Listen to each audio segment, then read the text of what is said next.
Namaskar, good morning, good day, Assalamu alaikum, Walakam, Namaskaram. This is Suraj Singh speaking from Bharat, India. To addressing to all my friends, whosoever may like to see this on Facebook, on LinkedIn, on Structural Engineers Forum of India, on Twitter, wherever they are all welcome and my wishes to them in this critical era and on this day, August 18, 2020, we are virtually meeting together now or may meet later to view this program. This program is of course very special for everybody. It's very special for public and also very special for engineering community who are interested to know or refresh what they learned in their life is they have forgotten or what they did not learn on during their assignments, not being in field or on front. I have been lucky to be in front during my career for many years. I I liked it, though that time I could not understand value of being in field, but now I realize that field is best. I think practical field is best. To learn engineering means to be a complete engineer, to be a complete human, to be a complete professional. That life in isolation or in the forest or in remote areas away from cities, I understand that's very very important, which people think that that's a donkey life. Many I have seen they used to call this donkey work to work on site. Well, individual has individual thought, individual has individuality, and I'm not going to talk of that because life is that and life knows what it is.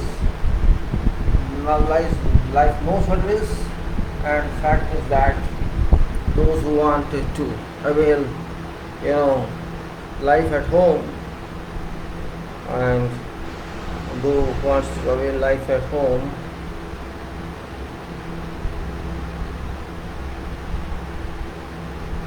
they may be or may not be, they could like or could not like, it's up to them. But what I understand is my thought is completely different in engineering, and I understand that people should realize this fact that engineering is actually in field. Engineering is actually in field and not what you think that is. Engineering is created in field. It is done in field, and those who work in field they are better engineers than those who never go to field, who sit on offices and think that they are doing engineering, so they are in wrong sail. They are in wrong sailing because engineering requires delivery, and delivery means final delivery. Delivery doesn't mean drawings delivery or specific delivery. It means goods delivery, and that goods are created in field, and that fact must be realized by everybody. Public requires engineers for that delivery and not for office work. Well, office work is a part of that. I won't say that. I have also done a lot of office work. And office work actually, but until you have grip on site, have 100% grip on site, you can't be a good office engineer. When I say office engineer, it's not title, but I say it's job. I'm not calling title, it's job. I wanted to talk about COVID also, but there is no news today regarding COVID, or I think news are not reaching in time, or maybe some people have stopped this, but stop or may not stop. I got a news that in Malaysia yesterday, D614G is active again. D614G is very, very strong in the sense that it can take 14 times what you call it, a kind of repetition, or a kind of mutations, actually 14 mutations it can take, and it can take up to 34. This was taught about few months back. Again, it's now seen, it's now found in Malaysia, and this is very fast part of COVID. This is one of part of COVID-19, and it moves very fast. Its speed is too high in this because of mutations, 14 mutations, which means some mutations are very fast, which also means that the risk to this virus is on move, and no one can say anything good for this because it's moving and moving. Vaccine or all this, these are different issues because there is no curable vaccine. These vaccines are only for precautionary measures. These vaccines shall just provide you some kind of relief to get you more power on immunity. It may cause some increase in your immunity level, or it may strengthen your immunity. That doesn't mean you will be cured. No cure till now. Cure can be affected only when we know what is problem, what is actually this disease, what's cause of this disease. We do not know that yet. No scientist involved, no doctor involved can tell today with confirmation that this disease happened because of this. So this means we are living in darkness yet. Well, it's okay, fine. They are trying their best to get something at least. Let them do, but I am not optimistic about this as a person. There's no optimism here, and Bharat, India is advancing very well in this disease. We have crossed 2.7 million infections, 2.7 million, which is 0.27 crores. This means we are marching towards multi-millions, towards crores. Crore means 1 crore equal to 10 million. Maybe by December we will have crossed the 10 million mark. It means we will cross all countries. We will cross Brazil as well as USA. It's true. It's going to happen. There's nothing wrong in this. It shall happen. On an average, we are moving 15 to 18 lakhs or 1.5 to 1.8 million monthly. So it is now August moving, then September, October, November, December, 4 months, means 60, 70, 8 million we will have in this period. So maybe we become number one. After all, we have 130 crore people, 1300 million people. So there are possibilities, not possibilities going to happen. What possibilities? Government of our country says they have tested 3 crores people, 30 million people they have tested. They have tested 30 million people, and out of 30 million people, you can say 10% or 9% are affected. This is what they say they have tested. Well, I'm saying they have tested, maybe they are state, and I don't trust this statement. Well, whatever we should keep in mind that the chances are 10 to 15% public shall be possibly infected by this virus or already has been infected. No one can tell clearly how many people have been infected. It's fault of people as well as government both. I am finding as an individual observer, neither public is serious nor government is serious. Unfortunately, it has happened not only here, it's happening around the world. Human has been brainwashed by this virus. I think so. Because okay, it's affecting bodily, it's also affecting psychologically. Virus has created such an environment on human thoughts that 70% public, at least in our country, in Bharat, India, has not been serious about resorting to precautionary measures. I don't understand the reason behind that. Means they think if there is no challan, they do it. I don't know what is meaning of that. If police guy watches you and holds you guilty for this and demands penalty from you, you think, is that right? Why don't you police yourself? Why do we depend upon someone to come and punish us for some crime? And this is a crime actually. This is a violation of rules. If you do not,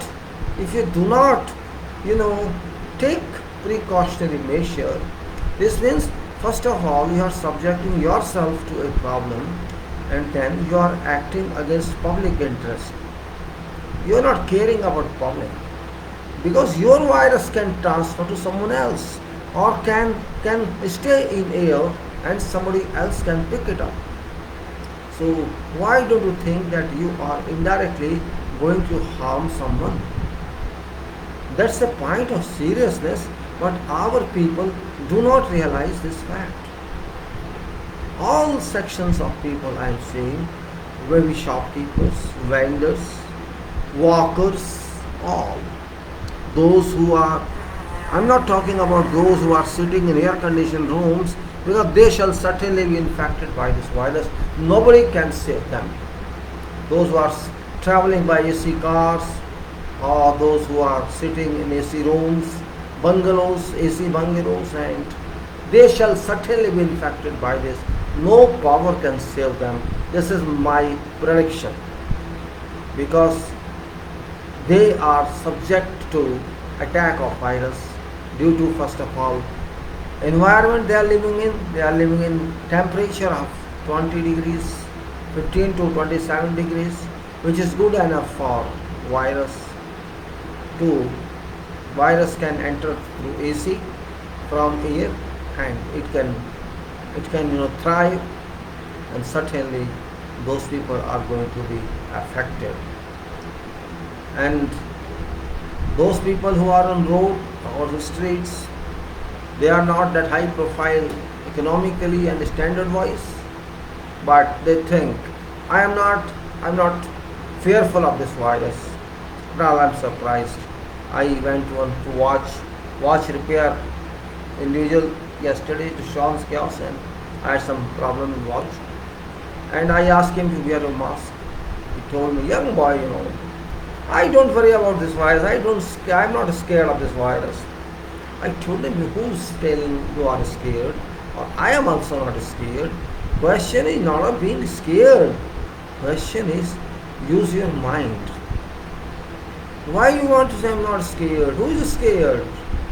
Scare is not a question here. Question is, why to invite some problem?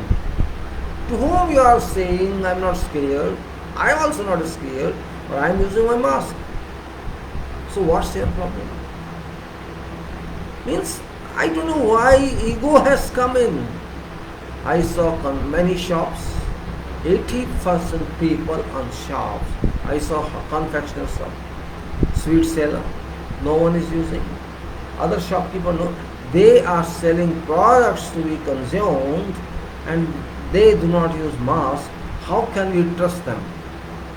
I'm talking of those who are selling eatables, sweets or some other item or tea or food or restaurant people. But they are dealing with such items which are consumed by human beings. This means they can transfer virus from their nose into food or into that item, and that can go to customer. And neither customer is serious, nor shopkeeper is serious.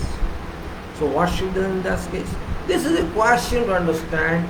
I think there is a lack of education in this regard. No agency has educated public, neither police has educated nor civilians educated. There is no organization and government has withdrawn its duty. It's not educating, nobody is educating anybody. Public is not used to update itself of all news. They are very common people. They want either to move on hearsay or information doesn't reach them. It reaches just like 10%, 15% or hearsay. So it's really very big question. I think this happens all over the world. We cannot say that other people are superior, they have more information. England people, French people, American people, I consider all average. No one is superior to other one. No one is superior to anyone else. So it's question of information sharing, and even those who are educated, they are not also well informed. Means I don't know how many times I argued with people for this issue. So I know interest in someone, but being senior, being having information about this, I just get angry sometimes, really, inside my mind, that what nonsense these people are. These are inviting problems free of cost. They do not know consequences of that. Even, I can understand about students, young people, or about school going, they can't understand anything. But those are shopkeepers, those are consumers, they can understand very well. But they too are careless. This is due to carelessness, and this is ignorance. They shall suffer, certainly. They shall suffer. First of all, it's pollution, then this virus, and then of course areas are not well maintained, in hygienic conditions all over. Think of those areas which are slum oriented, where people stay shoulder to shoulder. I think we are going to face very big problem in future, and certainly government has not cared for that. Unfortunately it is that I don't care for who government is there, which government is there. It's duty at least, don't do something else. But protection of public is your job. You are paid for that. Forget development, forget everything. Protection of people health-wise is your responsibility. It's not other government responsibility. It's not responsibility of other country. Your country, you have to take care. Unfortunately, you are not taking care. You have not taken care since beginning of this virus. This is this government's bad policy. Bad policy, very bad policy. From the beginning itself, they did not take care. They just believe in orthodoxism, paradoxism. Take this thali and ring it, and take this diya and burn it and do and that. Nonsense acts. Complete nonsense act. No precautionary measure, no medical measures, nothing. Did not do anything. Say, until public is forced, I think public also does not understand. And forget police. Police is not doing its job. I least bother about police. I therefore say, police yourself. You do policing yourself to an extent. This virus precautionary measures are related. This virus is very dangerous. Everybody knows. When you know something, why do you want to adopt something? Why you want to adopt this problem? I know there is a problem that if you use mask, you feel some problem of breathing because of high temperature. It's up to you how you use mask. You can keep little light. And I also seen people who have masks, but they are not closing their nose. It's not just hanging it. What does it mean? And somehow just using the mouth. I don't know benefit of that. If you use just on mouth or hang here, it's like same as you don't use mask. Your lips are closed. No use keeping here. Main is here. This is useful only when you speak. When you speak, they remove this mask. So what's function? You are speaking and removing mask. You are calling on telephone. So what's purpose of mask? You should talk with mask on, with nose on, covered. Both should be covered, and you should talk accordingly. But when they talk, they remove it. This means it is lack of education, dissemination of information. People do not understand this. We cannot talk without this. Means if we use mask, we can't talk. But this is purpose of mask. If you are talking without mask, purpose of mask is lost. Means you want to shout. Why you want to shout? You talk on mobile phone, use mask and talk. This is what I am saying. There is a lack of information. Well, there is no meaning in debating, there's no explaining anymore because first of all, I am not very big person here, or my voice shall go to them. Only a few persons. Because I hope people may look on other websites like SAFE, Structures Forum, like LinkedIn, like Twitter, or wherever this video is posted. And I try my best that if I write, I post on Facebook. Many times I have posted in general service. I think there's a problem, people do not read, and reading habit has gone. They even don't want to view, and they want something that automatically will happen. And it won't happen. At least I can force my home people, and I force them. I fight with them, and if angry, I push them out of my area. Get lost from here. Don't come and don't enter into this area without mask.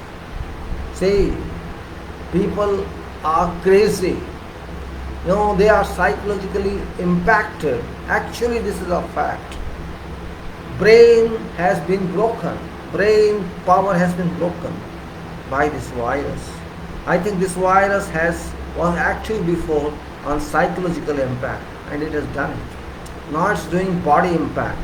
Psychology has been affected. Even you find those people who are intellectuals sometimes and those who are educated, when you can't expect them not to follow regulations, they too do not understand. I have been sitting on road streets and without mask, or hanging mask. What do you say? Now, what explanation is required for this? It has been now more than 9 months, I think, since this virus started. And if you cannot understand 9 months something, means there is no need to say you wear mask, you know it. Means you know it's nothing new. It's not just 1 week that you did not know. It's around 9 months. When shall you understand? And fortunately or unfortunately, this virus is working all over the world. So it's not question of nationality even. This nationality does not understand. It's working in remote countries like Palestine, like Jordan, Libya, or Misr, or you can say Malaysia, Thailand, Hong Kong, or you can say in France, Italy, in Kanyakumari, Bharat. I think there is no place left in the world where this virus could not reach. Such a powerful mechanism it is that it has defeated all other mechanisms. Really, I respect in that way. Virus is very strong. It's a powerful mechanism. I am not sure it's whether virus or something else. Possibly it's something else. We call it virus, but maybe it's not virus. It's some soul work, maybe, possibly. Some powerful soul has been sent, or group of souls, maybe 1 crore souls have been sent to work. Because whole world can't be captured by one soul. So millions of souls may be there to to take strict positions on earth. This may be virus or something else. Had it been virus by now, they would have known what this virus is. But they haven't till now come to know. If they cannot know in 9 months, they cannot know in 9 years also. This is also certain. After all, scientists are there. Thousands and thousands of scientists are working all over the world. And intellectuals are working all over, doctors. They are all working, virologists working all over. And nobody has done anything till now. This means this virus is a challenging one. Challenge in the sense, I can call that this may not be virus. This may be something else. This may be something else, possibly. I cannot confirm, but a cult says that this is different. Intuition can say that this is something else. Well, now I have nothing else to talk about virus because statistics are gone. It's now everyday news. Everyday news. I read about 15 news every day. I seek many videos and I seek information from different sources, and now I think this news is like normal one. For example, we have 2.7 million infected. Now what governments are doing, all governments, they least bother about the infection. They say, oh, we have recovered so many, just to whitewash their face. You cannot recover from this virus. There is no way out. Till now, till this moment, there is no recovery question, because we cannot recover from this, and no one has recovered. No one has recovered. It's just a statement. How can you recover from something? I have written many times, you cannot recover from this virus. You are just, stating only recovered. What recovered? From where you recovered? What were you who recovered from? What was your previous position that you have recovered? There was no previous position you have recovered to. You cannot recover because you do not know what is this. Can you remove it from your body? There is no way you can remove it from it. How can you speak about this?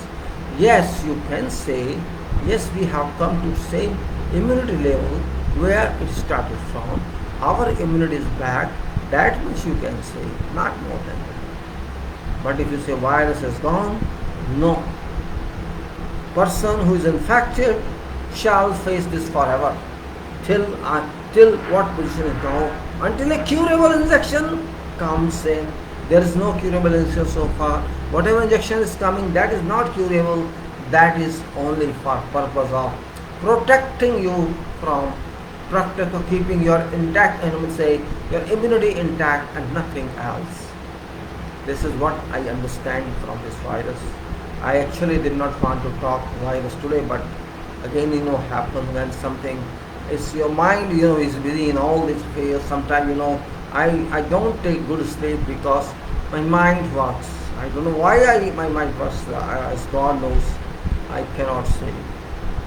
And now, my simple, I would say, please take your care. At least those who are poor people, who are lower middle class. You see, don't think somebody will help you. Nobody shall help you. Only somebody can help you is yourself. You have to help yourself. Nobody shall help you. If you cannot understand this point, I don't know why some people argue for nothing. You shouldn't argue on this. You should not argue. You should help each other. And particularly to those people who are selling goods which are eatables, they should take care. At least you do not transfer this disease through your items, your goods. Engineering, we move on to. As usual, I talk daily, and engineering is actually, this talk is for engineering.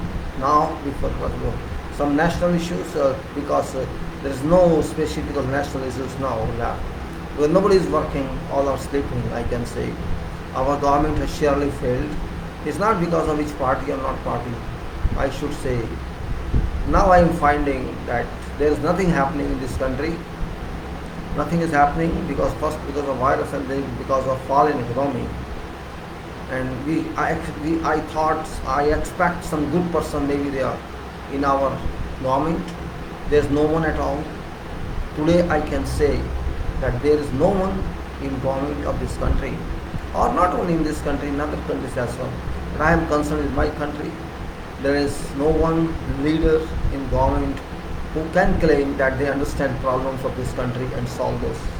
Current government is minus, I can say. This is minus government. I usually call this merchant, and actually this is merchant. And we don't need merchants in our country. We need welfare leaders, and there is no welfare leader in current scenario. I don't care for parties, which party government is there, because party is not constitutional. Party is something else. So I wanted to see some good person who leads this government, and there is deficiency of that. There is a vacuum in our country, everywhere, in all fields. That vacuum, except problems, area of problems is free of vacuum, but solutions are vacuum. No, nothing is moving in this country. Employment is down, education is worst, and future education is further worse, because there is no goal, no design, no frame. And that's all I can say. Injuring of country is failure. I call it also injuring, because you are doing for welfare of masses. You should do for public, you should do for people who can see their future, and it doesn't exist. We are not even able to use our engineering force, which we have millions of engineers in our country, or who are learning.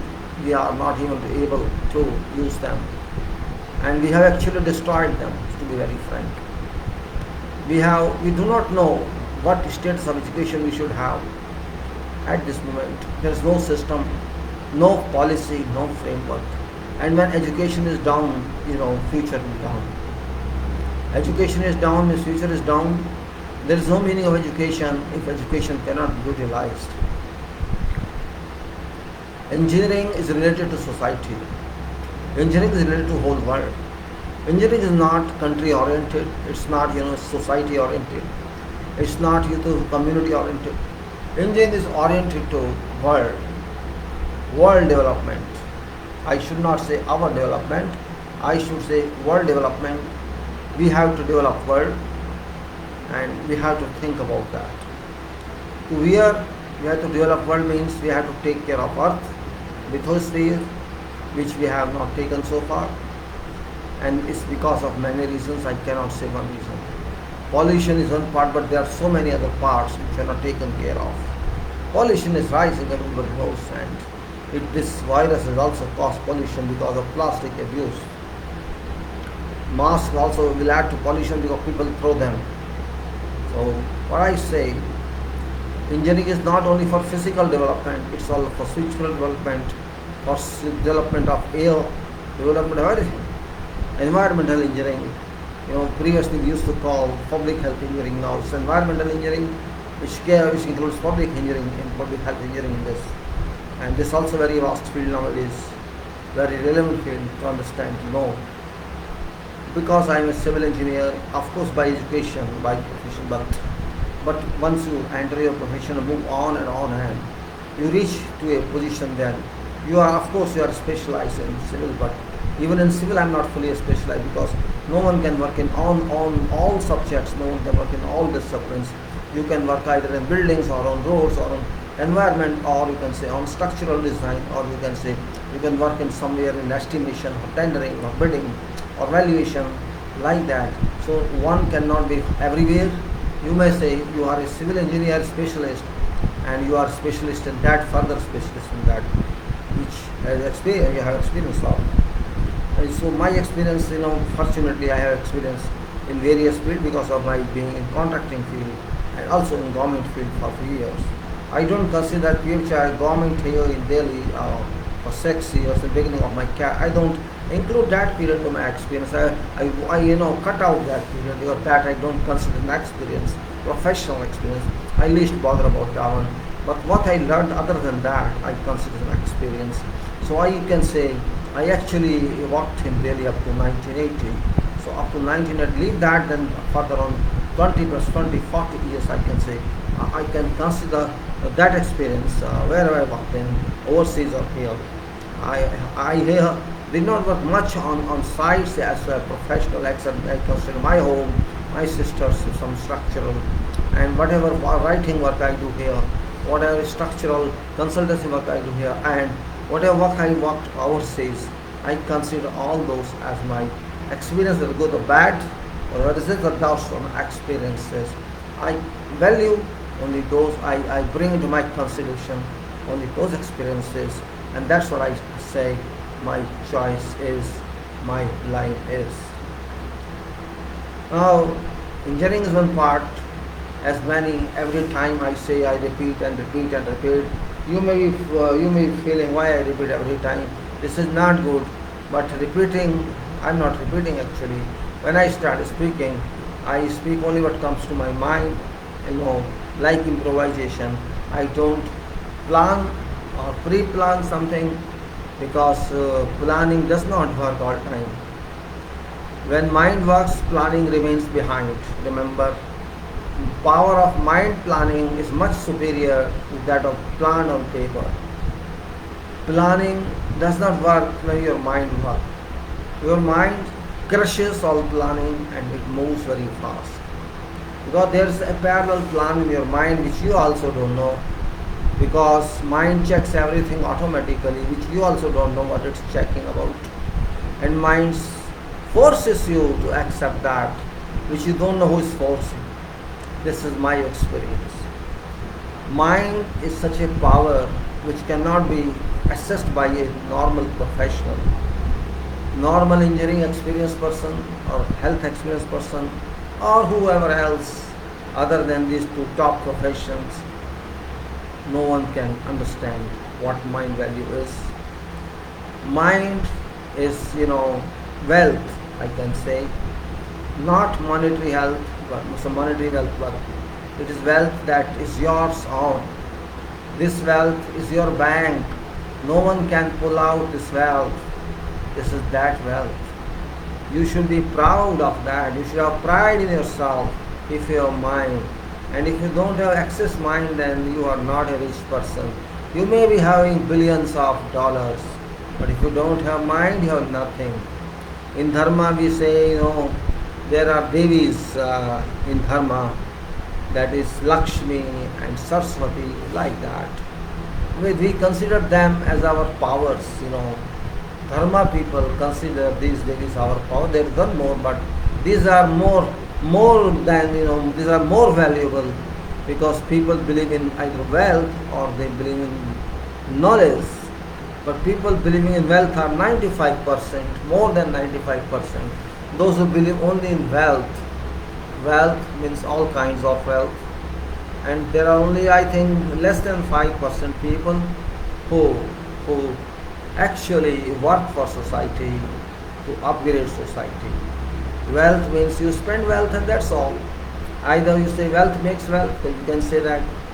But we should also understand wealth is workable only when you have background of knowledge.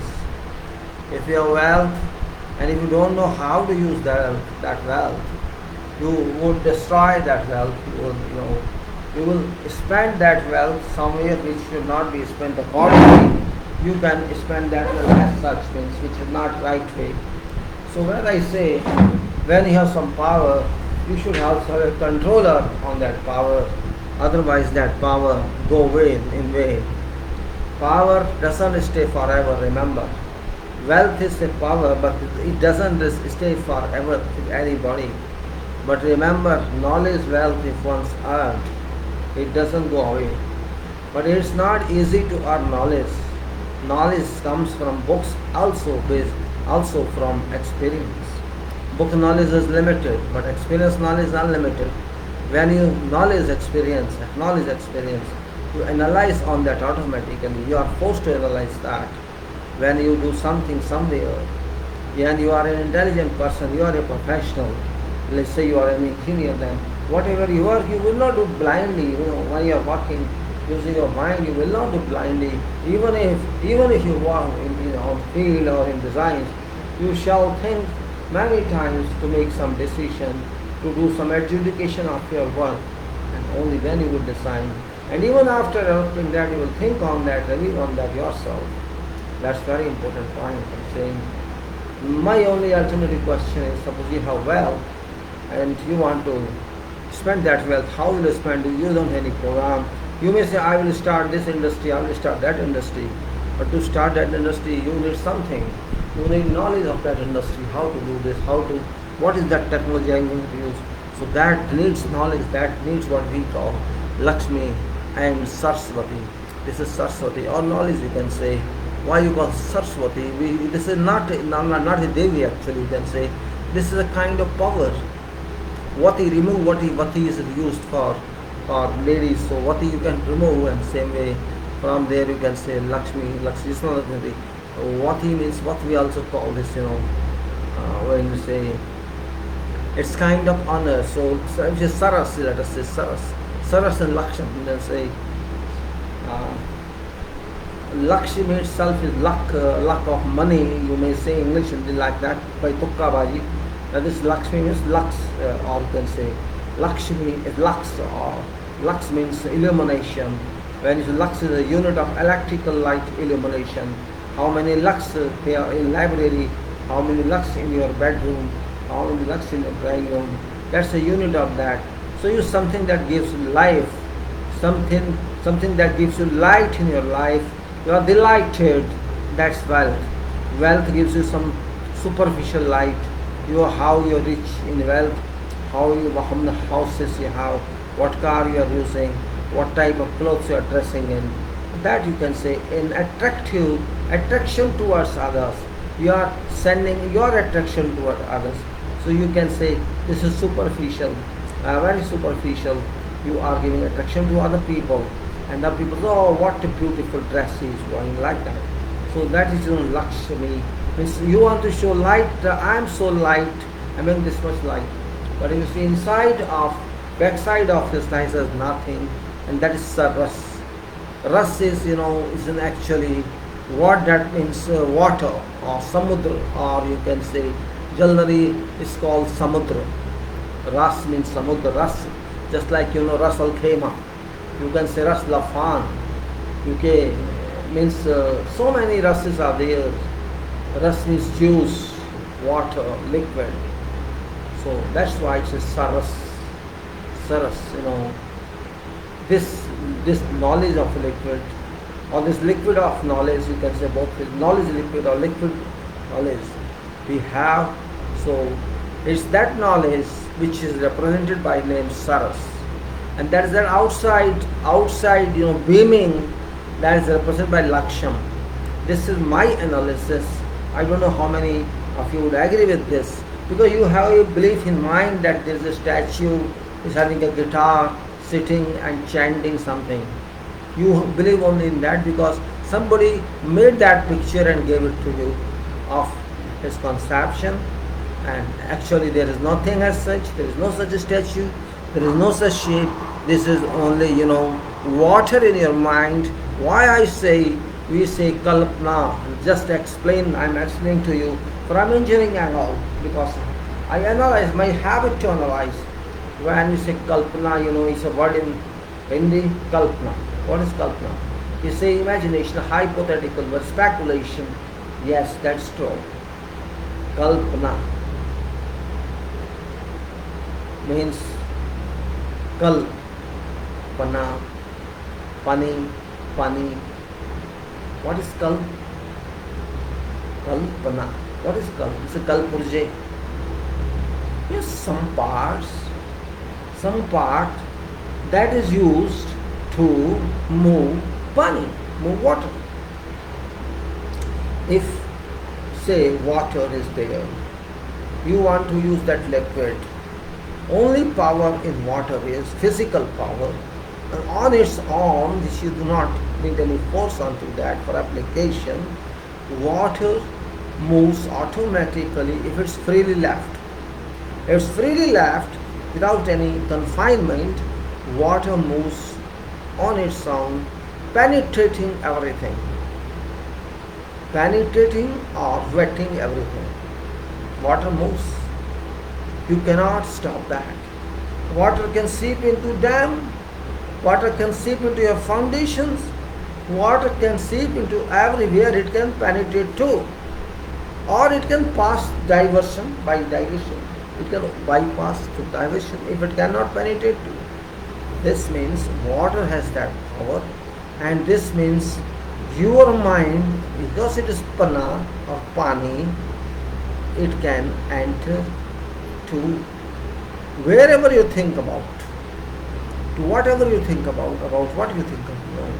It can penetrate to water penetrates. That is actually ras.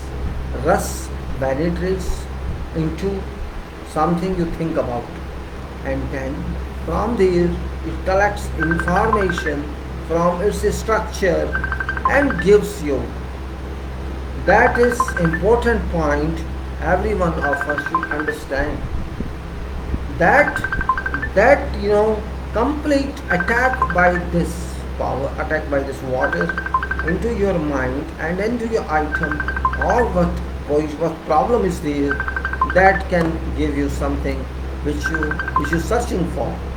That is important one. That's why it's called kalpana.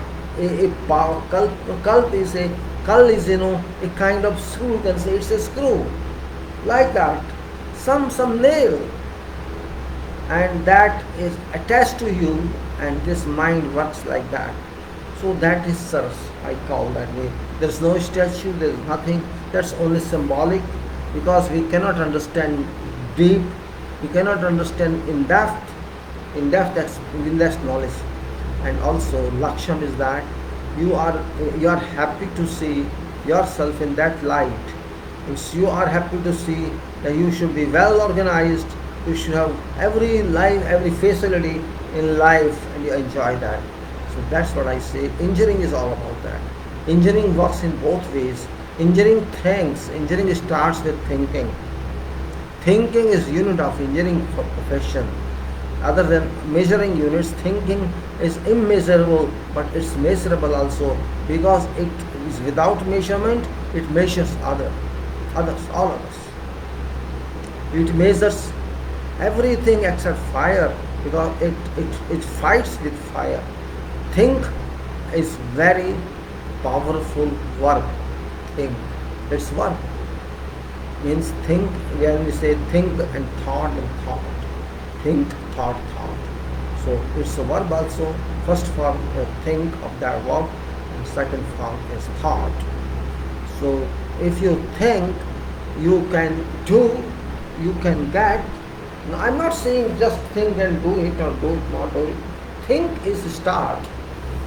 Think is a switch on, and after that you have to think again for next switch, and then think again for another switch, and there may be many switches, many controls in series or in parallel, which you have to think further and further and further. And this is all about engineering. And if you understand this point, you think, you will certainly do something, because one thing generates another thing. Then you can say practical thinking, then you can say delivery thinking, then you can say improvement thinking, then you can say maintenance thinking. Every point L, wherever you move on and on and on, you get thinking,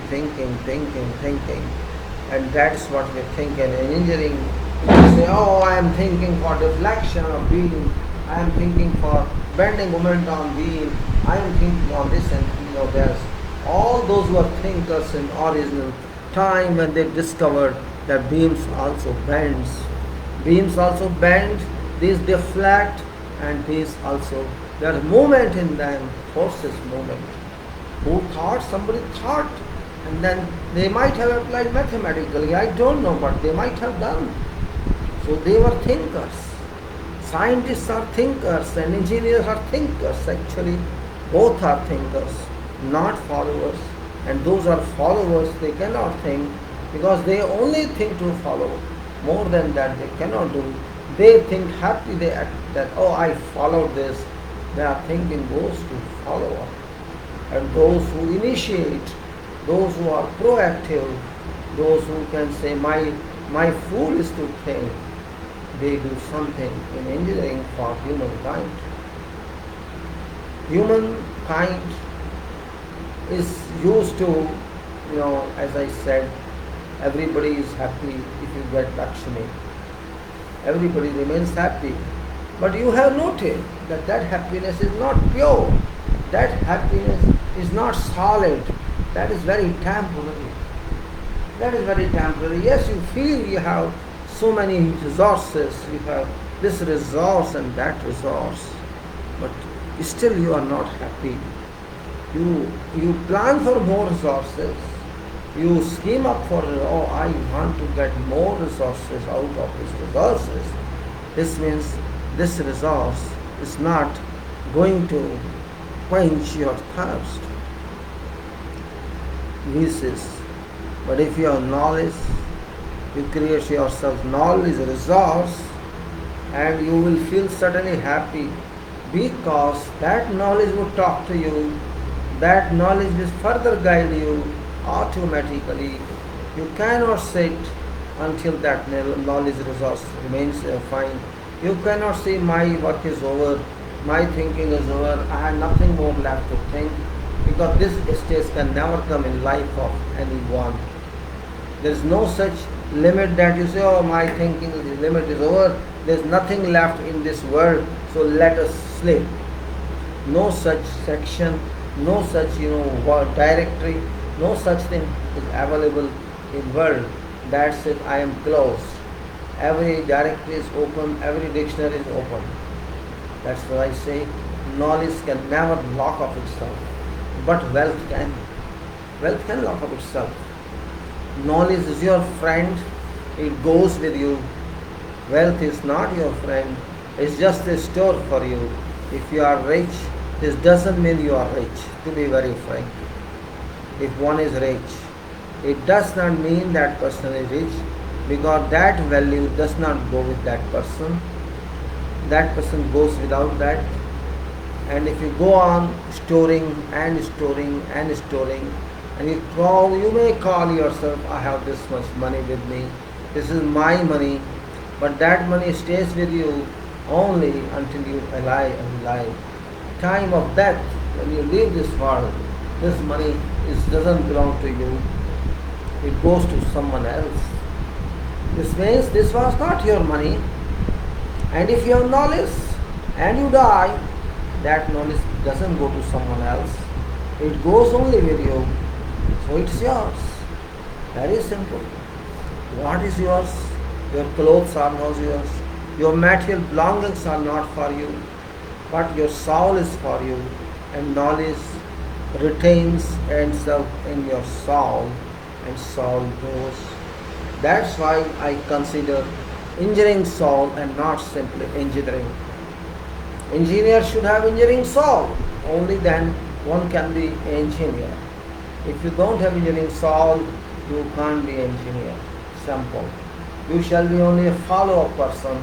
Okay, I have got this, I finished, that's my job, do it. Yes, as an executive you can do it, but you cannot develop it, because your mind shall not go towards that.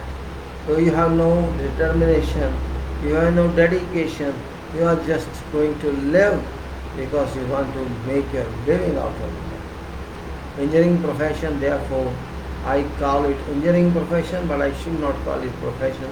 So profession is always limited, engineering is unlimited. Well, it's to be called from social angle or from whatever aspect. We call that profession. I do not mind that. You may call it profession or you may call it whatever. But after all, it is engineering, and which is God gift, you may say, because God is first engineer of universe. Universe existence is clear indication. It's no assumption. It's no delusion. The universe exists. This means God must have what? That's why it exists. And God is first engineer of universe, because God worked on it, produced it, and we are using it. This is so wide universe that we cannot even cross this planet and go to many other planets. That energy God has not given us, but God created that. So you can see what sort of engineer must be. We boast ourselves, I have done BE, I have done ME, I have done PhD, I am a professor, I am professional engineer, I am this and I am that. It's simply boosting because we are very limited human. We have very limited controls.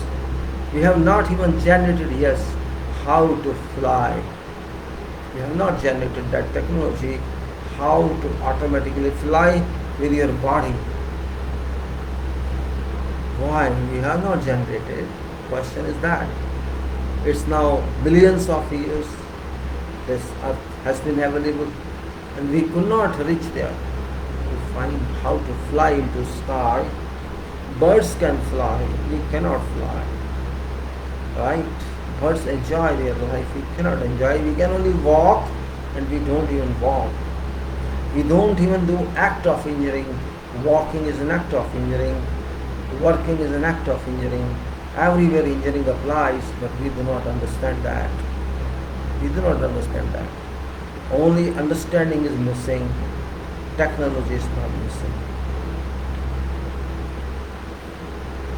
Soil I discussed with you because I had to start various other issues in this talk. I cannot continue on time just on my improvising statements. Soil, is something we can say dirty plus excellent. We can say it is really very dirty. People call it dirty, but I don't call it dirty. You cannot call something dirty which is your friend actually. Yes, you hide it. You hide it, but you cannot say that this is your friend. Because everybody is living somewhere in some small room or building, and that building, every building is actually supported by soil. Every structure is supported by soil. No structure can remain unsupported, and if there is no support of soil, it will either sink or it will fall. And both ways is a failure. So soil is an indication of success there, that you are in position of working because of soil. So that way soil is very important material for me as an engineer, because I never constructed any building that did not need soil. I never constructed any floor that did not need soil. Everywhere soil is required, and therefore soil is ever present material for all disciplines of engineering, from agriculture to civil to mechanical to electrical, everywhere. Even the electrical guy cannot do without soil, because electrical line has to be earthed, and earth goes to where it goes to. It goes to soil where water is abundant. So not only soil, water is also important for electrical engineering, because electricians say this is moisture or water availability, earthing route transfers extra energy. And when water is available, electrical system becomes a good conductor, and whatever superfluous power of electrical is transferred to earth, that can easily be transmitted if water contents are there. But in same way, if water is there, it's not good for civil engineering foundation. So in some way it is linked that way, some is linked that way. We have to see that point of view. Soil is soil and it's life. Soil is something which actually very important material and subject. Soil was not a subject sometimes back, but now it is a subject, full-fledged subject, and of course it's not perfect. I cannot say that soil subject is perfect, but it's indicative, and it convinces that it is something. The soil may take many more years to come just to be fully explored, because it's not fully explored yet. We have to accept that fact. Soil, we studied many properties of soil since the beginning this talk of soil. And I started this a few weeks back to talk of soils and to understand various properties of soils. We have successfully done a lot. I think I studied also many pages which I did not do when I studied engineering and I was in university or college. At that time I cannot go through those which I try to go now. And still I'm trying to go now. We know that soil, clay soil or sandy soil or lime or whatever you say, all are different kind of minerals, different kind of classes of caste of soils, you can say, different kind of grades, different kinds of names, granular soil and non-granular soil, cohesive soil or cohesive soil, or you can say clay soil or silt or slate clay or silty sand or peat or something like that. We talk about that. That's one part. Some structure of soil is different, it's varying, and we have understood some structure, we have not understood some, because soil is not pure, it's always complex. Soil talking theory is pure, but we may say angle of internal fraction is this, infraction is this, or we say cohesion factor is this, cohesion factor is this, we say that. That's okay, that's from learning viewpoint, but you see no soil is uniform in texture, no soil has many impurities, many chemicals, and nothing is pure like we study in our texts. That's for understanding soil. But real soil is very difficult to understand. Real soil, which is very important. And there is one more property that's called capillarity and permeability in soils. It's a very important part. Capillarity and permeability. That's you all may know about that. That's okay point, but what is that? That's also though it's very elementary I'm talking to. It's very elementary, but it's an important one from various viewpoints, because one is related to what is related to one soil and what is related to other soil. They're both different ones. So let's say this is capillary. Primary source of all water is rain. Primary source of all water is rainwater, and rainwater percolates into soil after it has fallen on ground. It ultimately meets some impervious layer or impervious strata of soil like fine clay or rock. Fine clay or rock. Further movement of water stops there and it forms subsoil water table. This is what everybody knows. What is water? How water goes into ground, from where it does come. Water in soil can be broadly classified into three categories. Water in soil can be classified into three categories. Groundwater beneath water table. We know water table. What's water table? We excavate something, and wherever water is available, that's called water table. Start of water is there. Gravitational water flowing towards water table. That's gravitational water flow. Within soil itself, it travels water table or from outside or from surface means. And also held water. Held means water in hold. Water is not allowed to move at that place. It's called held water. Held water retained in soil mass principally by surface tension and absorption forces, and due to which capillary forces are set up. This water cannot be drained directly. So this is about held water is talking water held by material of soil, water retained to soil mass principally by surface tension and adsorptive, let's say,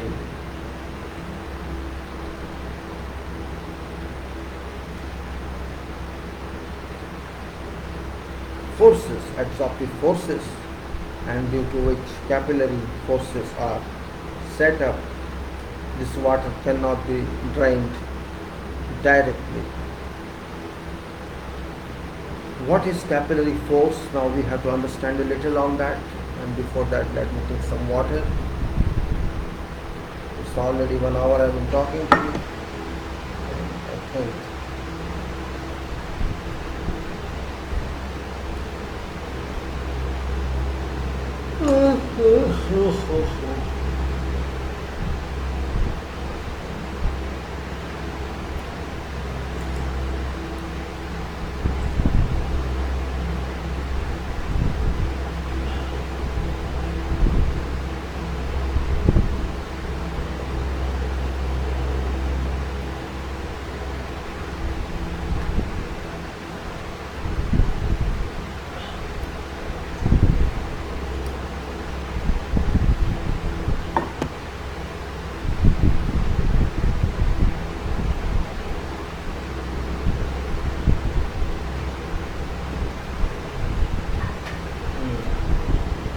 alright.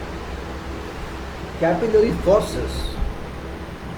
See, when a capillary tube is inserted in water,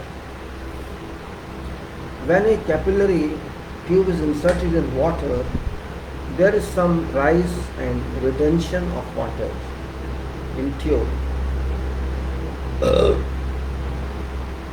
Rise and retention of water in capillary tube or capillary fringe above groundwater table is very much similar to phenomenon found in capillary tube.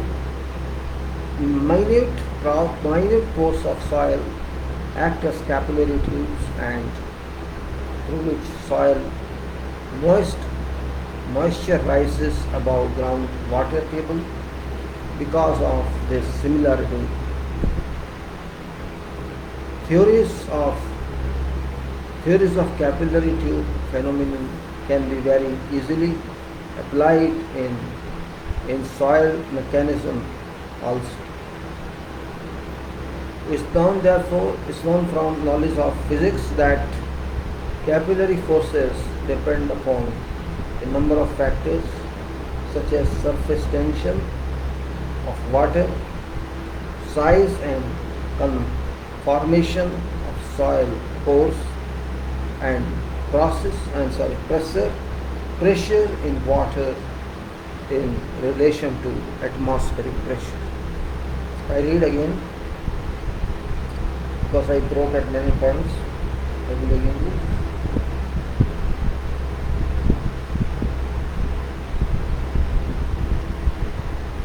When capillary tube is inserted in water, there is some rise and retention of water in tube.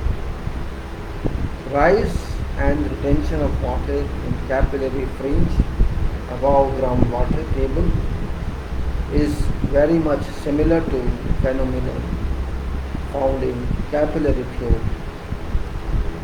Minute pores of soil act as capillary tubes, and through which soil moisture rises above groundwater table. Because of this similarity, theory of capillary tube phenomenon can be very clearly applied in soil mechanics. It's also known from knowledge of physics that capillary forces depend upon a number of factors, such as surface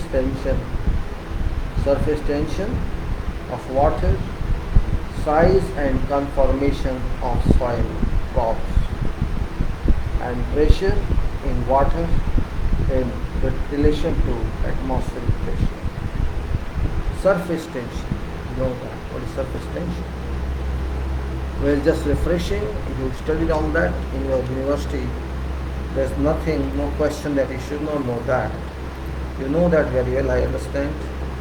Yet sometimes we have to check everything in life for so just for refreshing.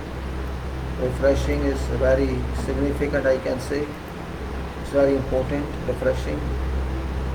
And we can refresh something means we can do something lot. I'm just trying to find some file which is important one for structural engineering.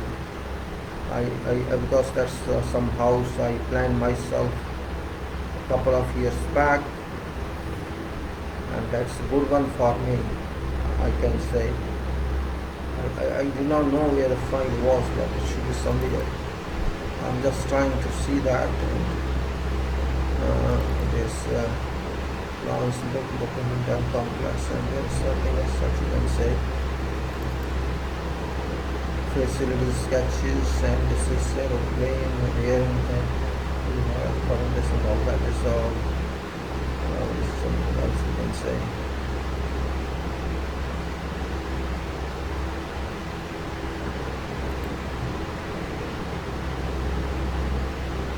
And this is I'm just trying to find a file which is very important for me and also good for you, because it's relates to structure. And this is for example drawings, let me say all drawings, what is structure drawing, I'm looking for that. House plan, elevation, Mars, I think there's that. House plan, this materials on that. House plan 2008 March, and then I'm looking for October 1, and this October 1, I think this is the better one. House plan October 2008.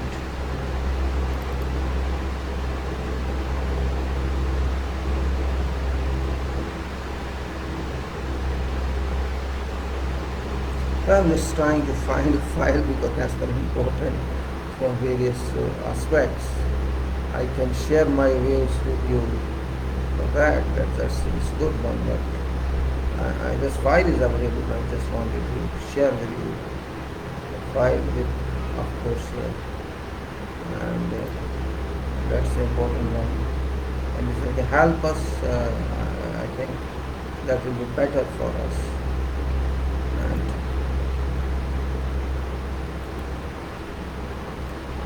better for us, you can say.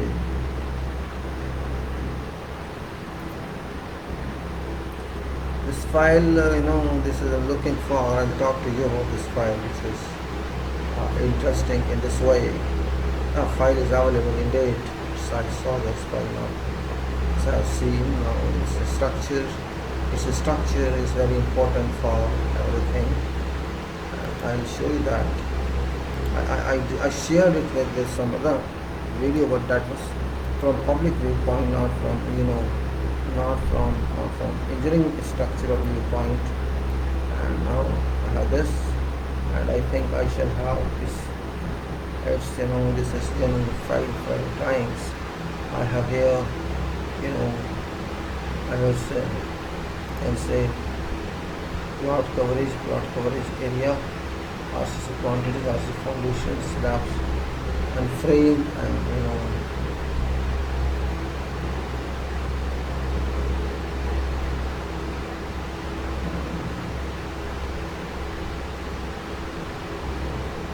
that's a frame one. I let me open this and see what it says, because I will share with you what's the important point. Yes, I think it's available here, and it's something very, very different. This is frame A. This is the design of column. It's not what I was thinking. It's not that. No, it's not that. From B. This is frame B and beam. This is beam actually. I'm not frame 2 or frame 1. Frame 1 or from B. Let's say frame 2, what it says. It's here, yes, that's right. It's here, I got it, you see. I'll discuss you with this. Frame 2, frame 1. I was looking for frame 1, beam, column. That is frame 1. Frame 2, frame 2, frame 2. frame 2, frame 4, frame 5, frame 1, column is, I think frame 1, well, whatever I have, I'll show you. Whatever I can share with you, I'll share with you. I close this and yes, I'll keep it here now, and I'll share with you this date. Now I have here 3 files here, what I'm talking of.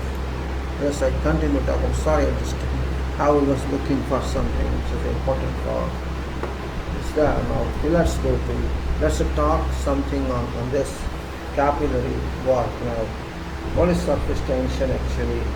All molecules all molecules are held together by a force. All molecules are held together by a force named as molecular attraction. Molecular attraction. My pen is tight here, really. Sometimes sitting is a problem, Oh my God. Sitting is another problem. See here. Okay, yes. Okay. No. Surface tension. All molecules are held together by a force named as molecular attraction. Amount of attractive force of a molecule depends on kind of molecules involved. Certainly, what kind of molecule is there, that force depends upon that. What amount of force is there? Attractive forces of different kind of molecules are different. Example: amount of force with which two molecules of water attract each other shall be different from amount of force developed by a molecule of water and molecule of water. Let us consider a molecule of water acting at certain point y. Okay, it's shown there. This is in water. It's not very elementary, just to understand.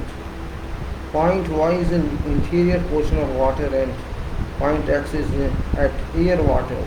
Means one is air and other is water on the side. So this is on surface of water. Point x is at air water surface. Now, naturally, force entering at y differs from force acting at x. Force at y is in all directions will be same and equal, whereas force acting at point x will be equal because x will be equal because force at air surface be different from the force of water. Thus, it seems that there are different force situations. There are different force situations on surface particles, point x, and interior particles, point y. This causes a resultant vertical force which is directed towards inwards. Due to this, liquid surface develops a tendency to contract and to occupy a least possible area consistent with volume of mass and shape of container in which liquid is placed. The sphere is only, you can say, which occupies least possible area. That is sphere for a given volume. Least is, says that the sphere is only item or only shape which can occupies least possible area for a given volume. Resultant inward force is balanced by vertical component of a resultant tangential force, and that tangential force is called surface tension. You know that? What is surface tension? It says, due to this liquid surface develops a tendency to do what actually? Because thus it's seen that there are different forces, situations on surface particles, that is point X, and interior particle point Y,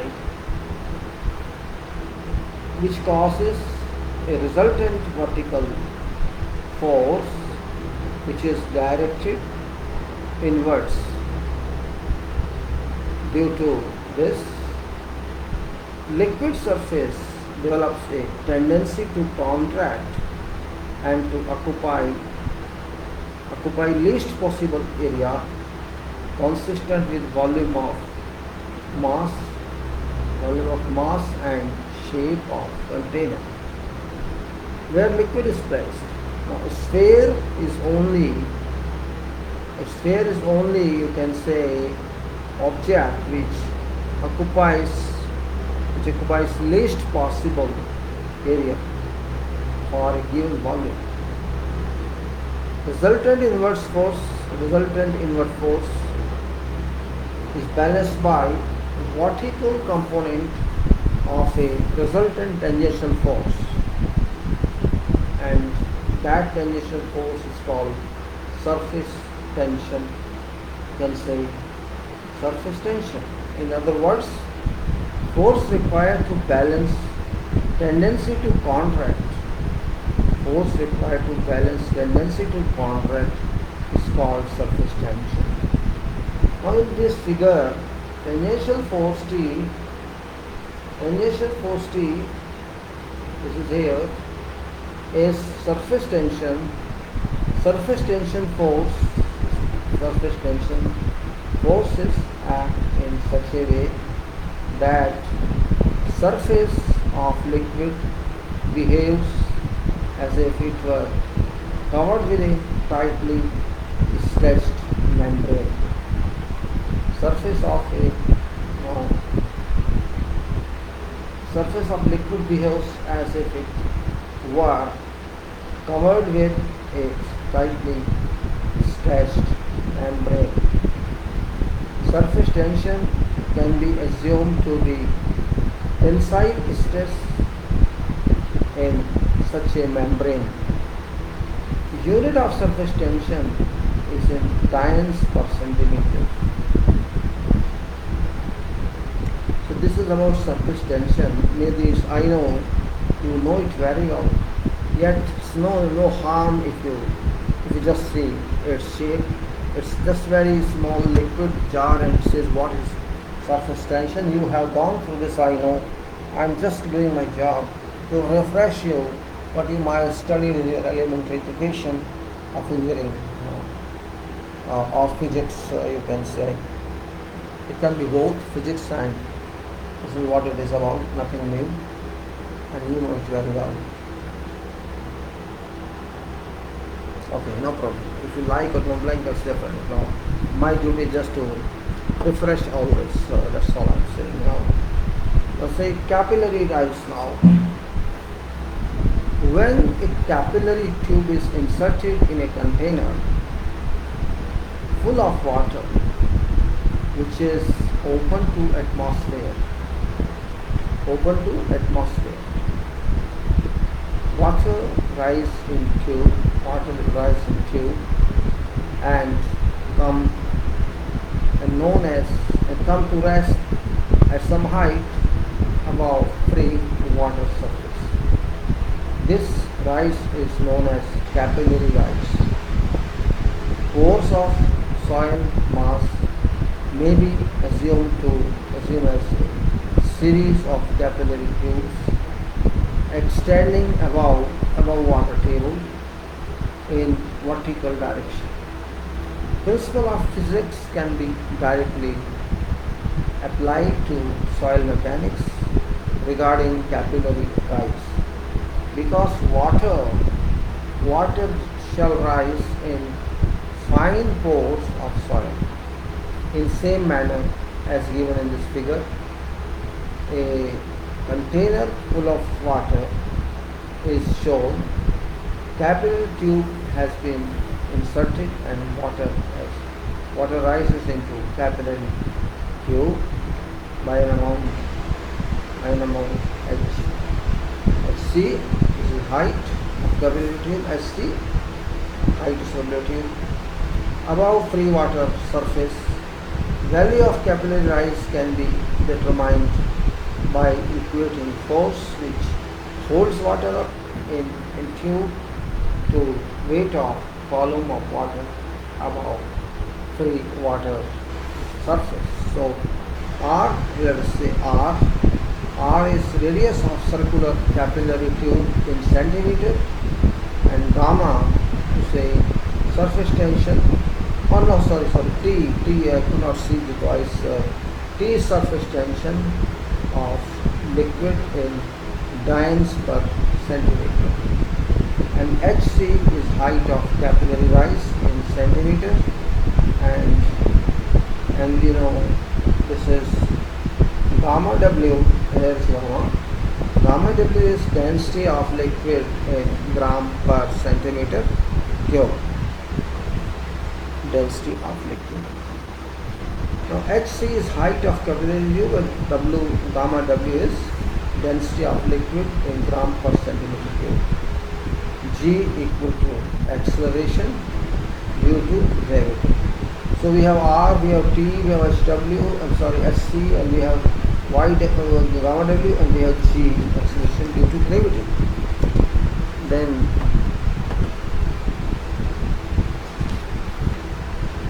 there's one more, alpha, that is angle. This is contact angle of contact between meniscus and wall of tube. Meniscus is a curve formed by water surface of capillary surface. Now what is upward force? Upward force, water is putting up. So R is radius of this capillary tube. So pi R square is area of this section, and this is multiplied by area, means multiplied by, you can say, height SC. So that is total volume, pi R square into SC, as volume of water which has gone up into capillary tube, which is multiplied by density, and that's YWG. Density YW, of course, that's a liquid gram per cent, and G is acceleration due to gravity. So this is this is pi R square YWG into SC. This is upward force which pushed water up, and which downward force is this is downward force is I can say downward force versus 2 pi R, that is surface, this is circumference, 2 pi R, and T is of course there, that's force, that is surface tension, T is there, and therefore I can say cos alpha is downward force. So upward force is volume of water into gravity, into density, and acceleration due to gravity, and downward forces, you may say 2 pi R, which is perimeter, circumference, into, how can you say it's down force? This is T. Upward force is that is, and T is cos alpha, that's downward force. Surface tension is downward force. T cos alpha, that's downward force, and at equilibrium both of them shall be equal. At equilibrium both of them shall be equal. Hence HW pi R square and WH by WG, WG equal to 2 pi R T cos alpha. And in this we want to know SC is height of that. So pi cancel, and R cancel, single R, gamma W, G comes down. So this is 2T cos alpha over RCW. This is height of capillary movement. If capillary tube and water is clear, then alpha is equal to 0. Alpha is equal to 0. So for water at 20 degrees Celsius, value of T is 72.8. T is 72.8 dynes per centimeter.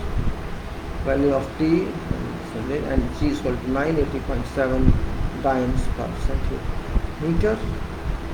And YW is equal to 1 gram per centimeter cube.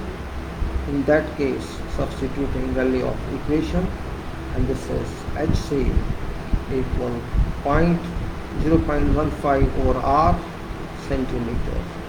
Height of capillary tube is equal to 0.15, or you can say 15% of 15% over R. 0.15 over R, or 15% 1 over R centimeter, that's height of capillary, 0.5 over R, and R is diameter, which is very small. It's very small, let's see in that case 0.15 over R, and R is very small. 0.15 over R is very small, and that's in centimeters, so this is R.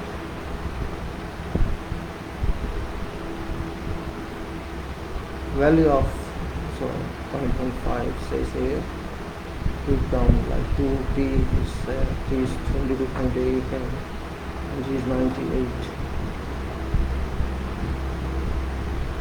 Value of contact angle depends upon affinity between liquid and materials, of which this is contact angle depends on affinity between liquid and material of which capillary tube is made. Pure water wets glass perfectly. And contact for this is 0. But if glass is dirty or water is dirty, contact angle has some value of some liquid and solid, and angle of contact is greater than 90. And in that case, cos alpha will have a negative value. This condition exists in case of mercury and glass.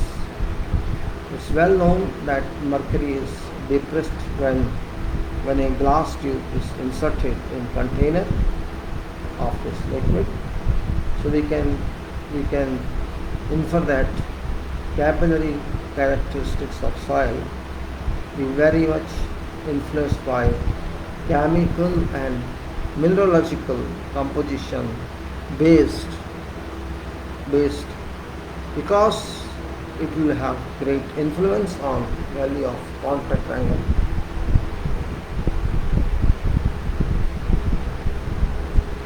Let's give this this formula just for reference for those who may like to see this. I'm not saying everybody will like to see this, but my duty is to just inform what is in, and you may use it or may not use it, that's up to you. It's here, it's that say here,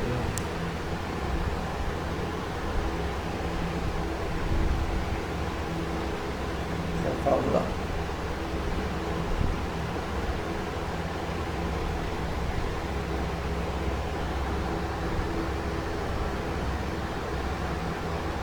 And the sketch as I shown you before, same sketch applies from this.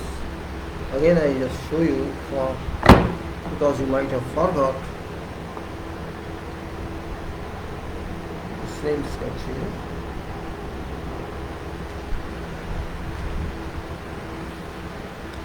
Now move to tension across spherical meniscus.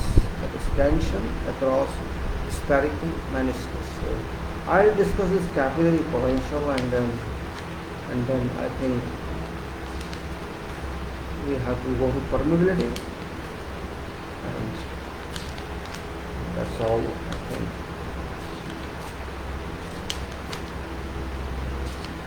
Alright, not very much. Now tension across spherical meniscus. Spherical meniscus. The capillary meniscus is very much similar to a thin membrane when different pressures are applied on both sides of thin flexible membrane.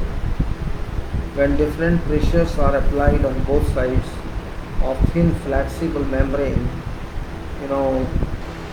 then the membrane shall assume a curved shape for maintaining equilibrium. Utilizing same principle of physics relationship between curvature of meniscus, surface tension of liquid and pressure differences across meniscus can be found. Says that on utilizing same principle of physics, relationship between curvature of meniscus, surface tension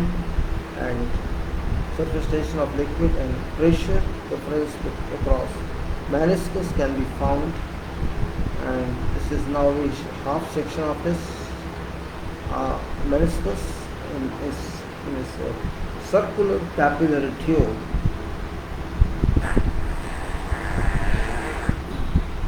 Pressure on outside is atmosphere and equal to P2. This is that P2. Pressure on inside is equal to P1, whose value is somewhat less than P2. Pressure deficiency across meniscus is tension in capillary water. Pressure, you can say deficiency across meniscus is tension in capacity or capillary tube water. Let this be equal to P2 minus P1.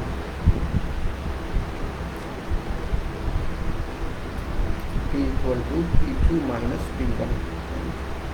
That's only fixed this. Let R be radius of curvature. R be radius of curvature of meniscus. Equate vertical components of forces. Let us consider angle d phi. Angle d phi here.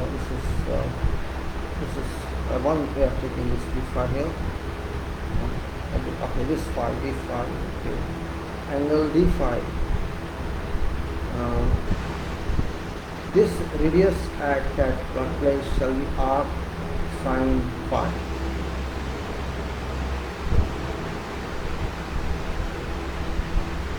Here is where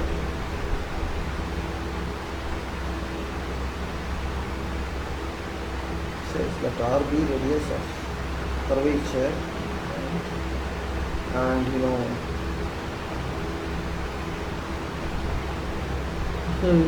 let us consider angle d phi, where's phi, d phi, this is d phi, see this is phi and this is d phi, it's saying that.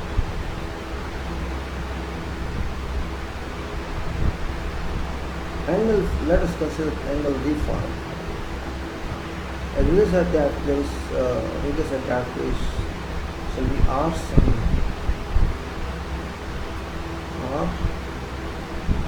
phi.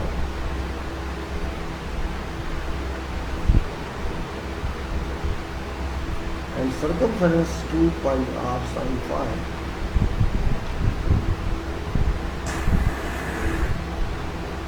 Oh, okay, there's something. That is capillary tube, so half of that is phi. Okay, it's phi and d phi. Right, we're seeing r sin phi. Radius at that place at this point is r sin phi.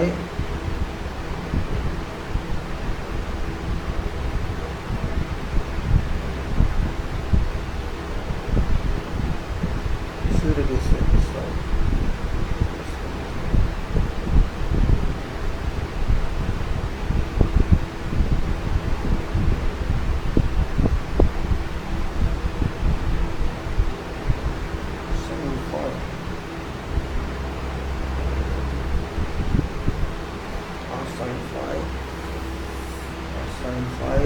circumference will be 2 pi r as breadth.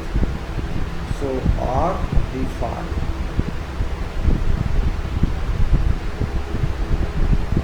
Equal to r d phi. D phi is this, r d phi is that. Hence area is equal to 2 pi r sin phi r d phi. Breadth. R d phi.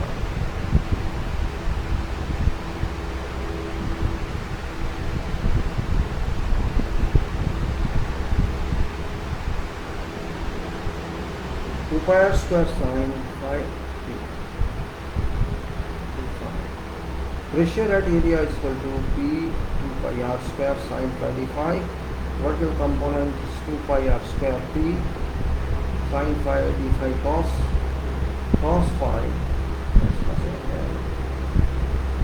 phi equal to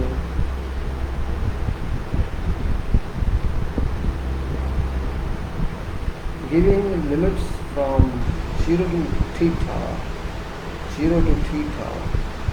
and after interrogation we get 2 pi r square p 0 to 0 sin phi 0 to theta sin phi cos phi d phi equal to 2 pi r square p sin square theta over 2.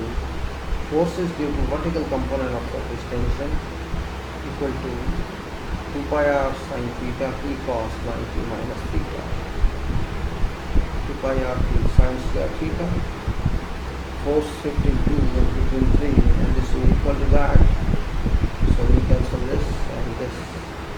And 2 pi r here, so p equal to 2t over r, that is p equal to 2t r. Difference in forces. 2t over r if meniscus has got only one radius of curvature, but components of 2, 3 radii, then in that case equation becomes p equal to 2 1 over r1 over r2 like that. R1 and R2 are radius of curvatures. So this was tension to spherical meniscus, and it's given here for your information.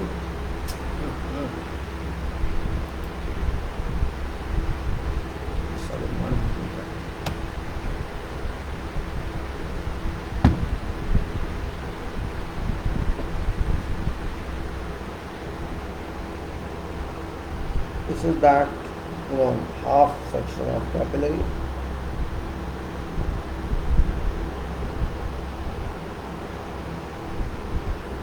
You can see this force P2 and P1, and you have to find difference of these two. R is radius and theta is vertical.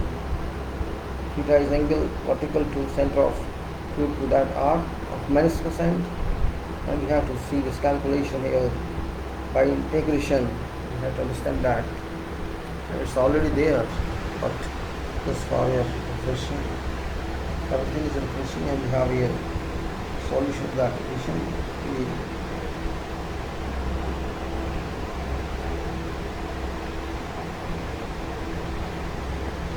We have write a formula here. Let's say this.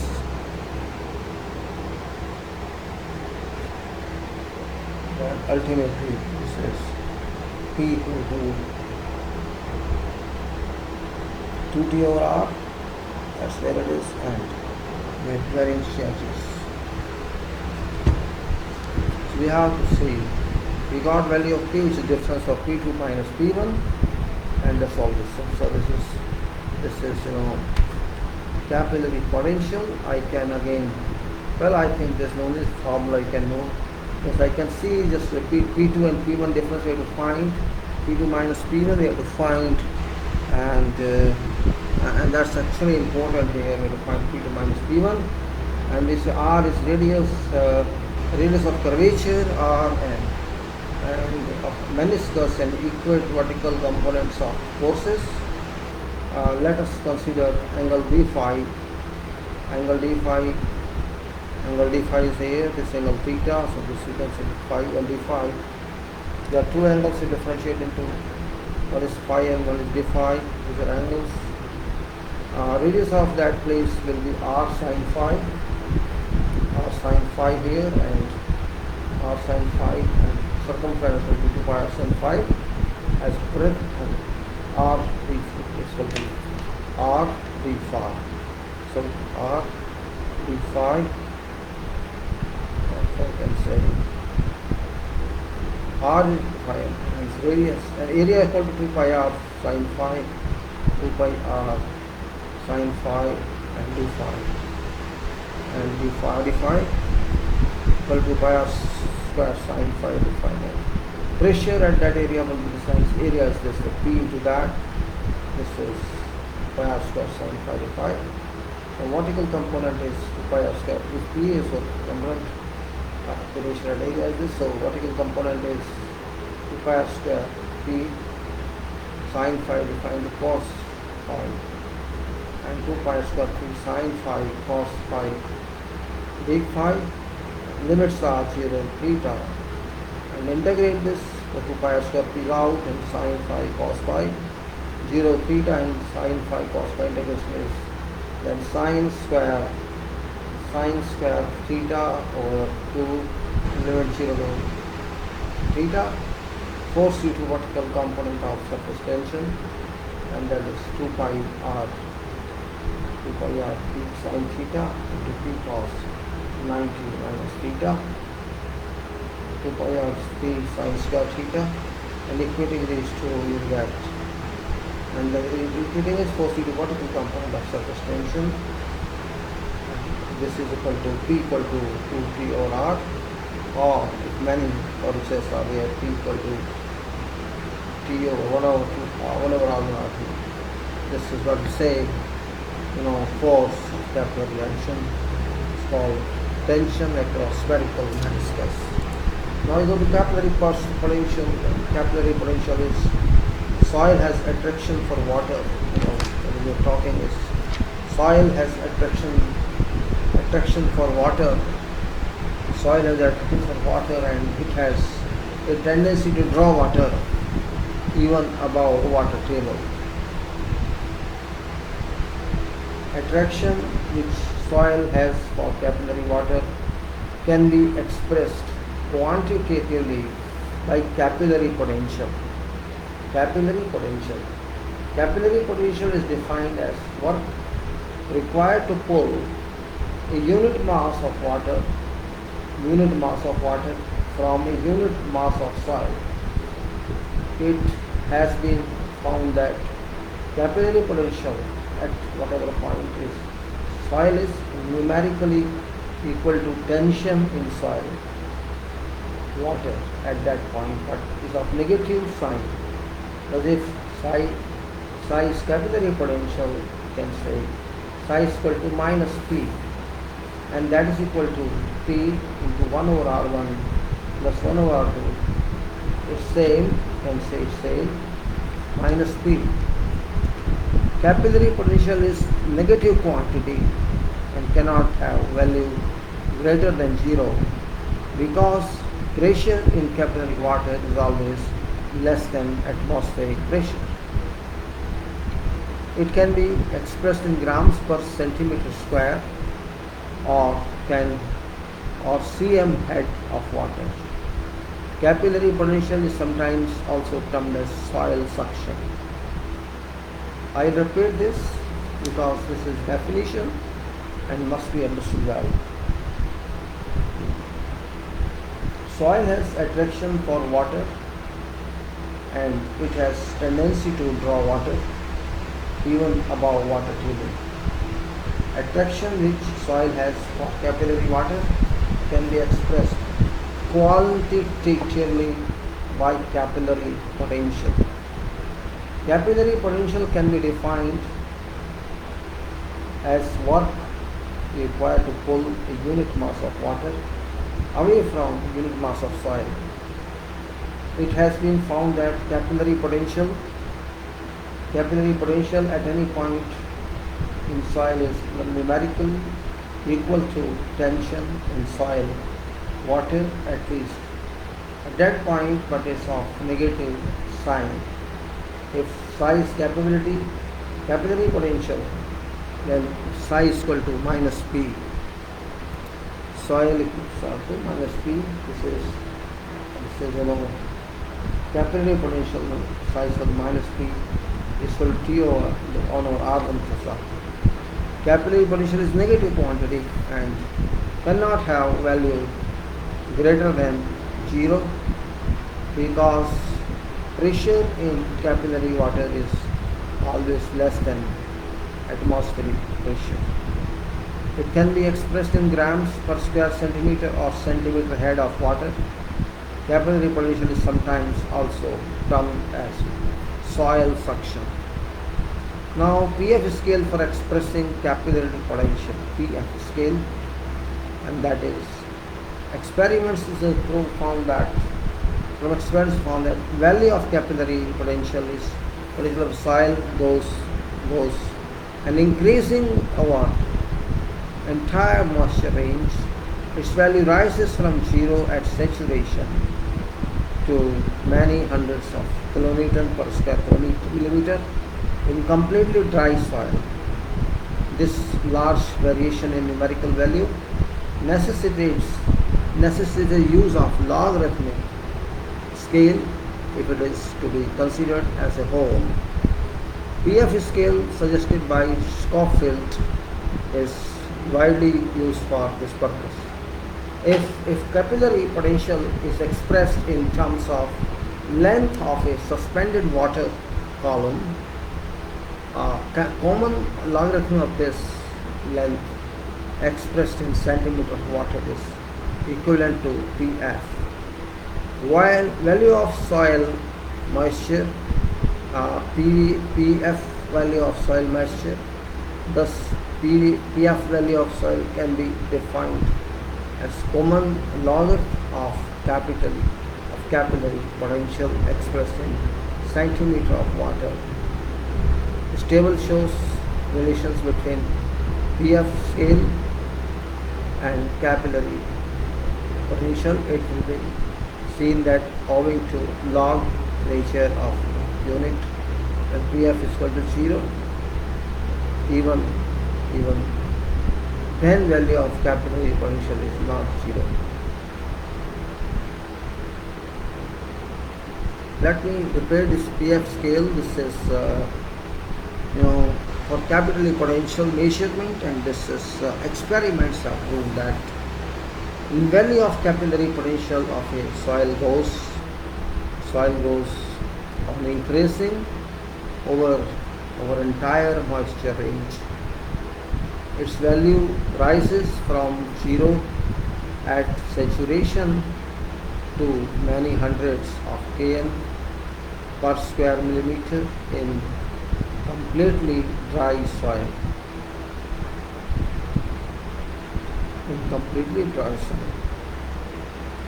This with large variation in numerical value necessitates use of log arithmetic scale.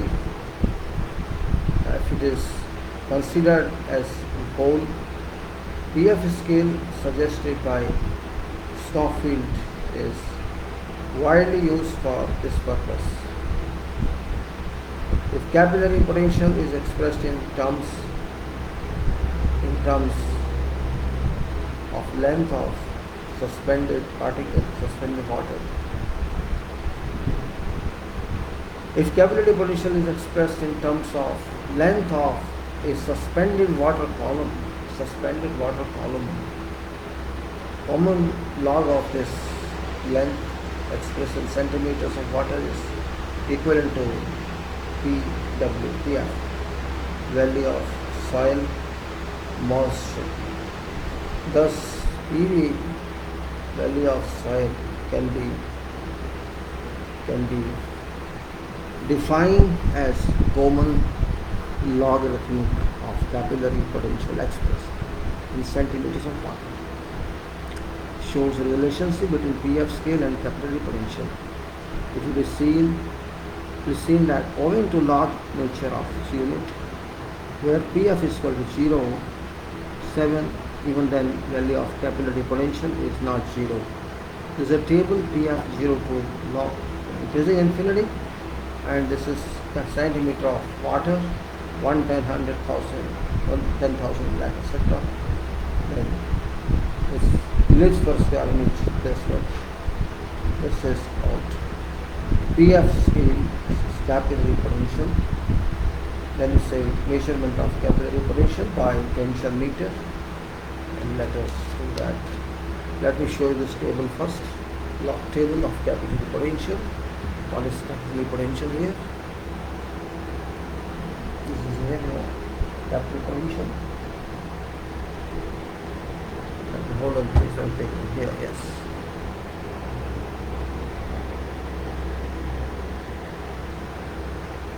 Here. This capillary potential.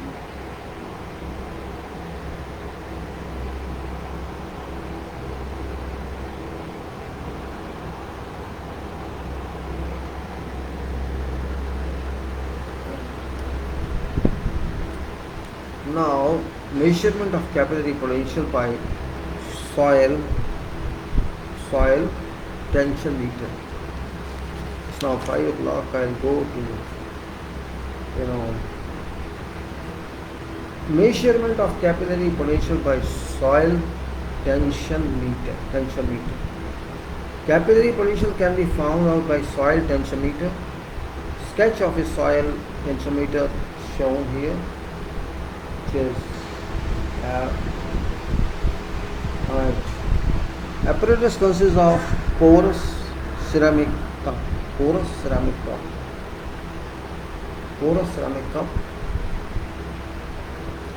which is connected to mercury manometer. Mercury manometer are filled with porous cup and manometer tube above mercury are filled with water. This is porous cup and manometer are filled with water. There is a container in which soil is kept, for which capillary potential is to be found. And before starting this experiment, porous cup should be embedded in soil mass. One must see that there is intimate contact between cup and soil. Soil which is at some water content less than saturation tends to draw water through pores, wall of the cup. Says soil which is at some water content less than saturation tend to draw water through pores, wall of cup. Due to this, negative pressure develops in water and mercury rises in closed leg of manometer. This process continues until soil water and cup water have same pressure deficiency.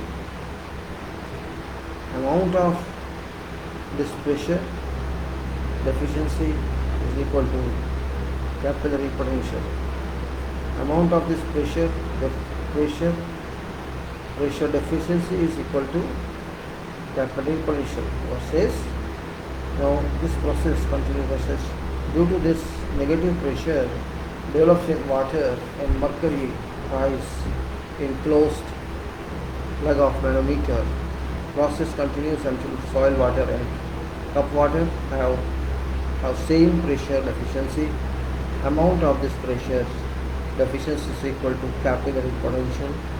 So capillary potential, the difference in elevation of mercury in nanometer lags. Experiment can be repeated in same way on same sample at different moisture contents.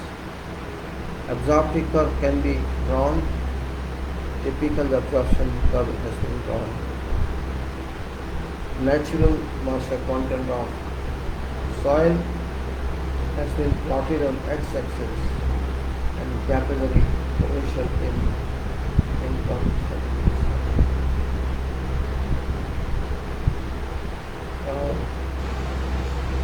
soil has been plotted on x-axis and capillary potential in centimeter of water has been plotted in y-axis. Absorption curve are very useful in study moisture conservation in moisture conditions in pavement substrates. So this sketch is moisture content and capillary potential centimeter.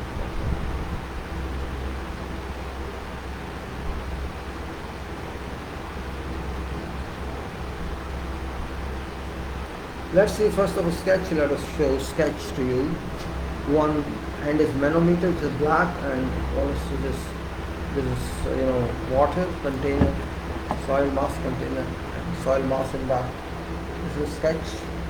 You see dark black is manometer, and there is a container, soil container, water container, and soil mass. This is soil mass. This is container, and then you can say there's a curve as well here indicating results. And this is manometer here. You can see very well manometer here, and this is container, and this is porous soil, and this is soil. It's like that. So you can say this porous stuff.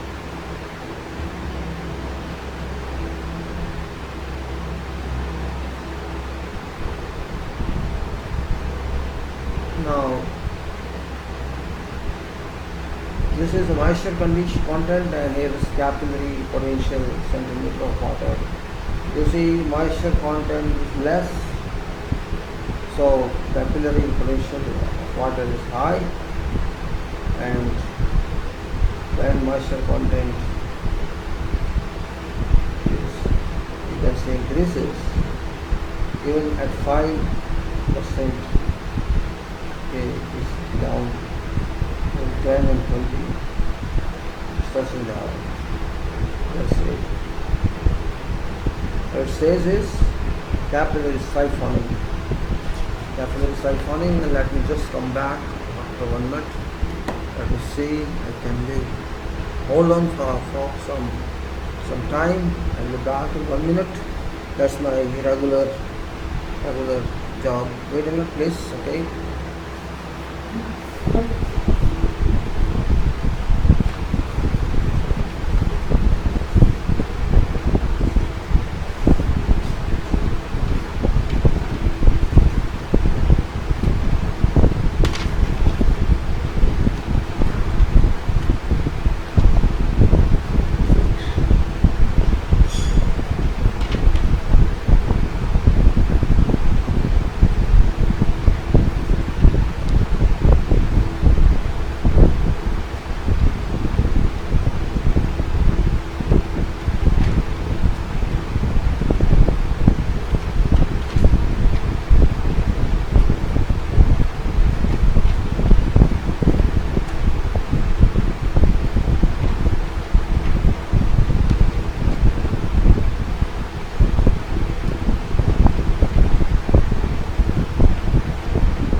sorry for 1 minute because of crows.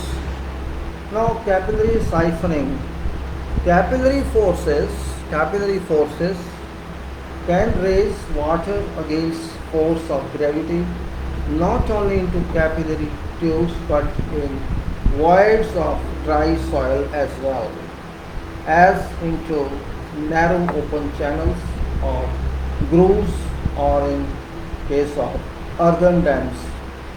If highest point of canal or crest of earthen dam is located below level to which surface tension can lift water, then capillary forces will pull water into descending part of canal or earthen dam and slowly empty it. This process is known as capillary siphoning. Following practical example illustrates of this siphoning, and that is, I'll show you that one. And it is, first let us see diagram. It's also important. That is how it happens. This is impervious core and has water, and there is capillary rise here. Impervious core. This is capillary rise, and this can go to I see. Let's say the siphoning first. This is important one. Means how water earthen dams can be impacted upon being siphoned out. This is that, you can see on side is water, river or whatever, canal, and then there is the earthen embankment, and there's one impervious layer inside. This is dam, and this water can go through using capillary force, capillary potential, and then jump over that impervious core to go out of dam. Well shown here, right? And that is impervious layers inside. I show you again. Maybe you can understand. Inside is impervious layer. You can see inside the hatched is impervious layer. What it is? Left side is water source, water resource. Then capillary water can come in through that embankment and jump over the impervious core to go out of dam, and then it can take out that, and that's danger to dam itself. So what I said is, in section of earthen dam, what I said that shows section of earthen dam having an impervious core in middle portion, and let highest flood level be A.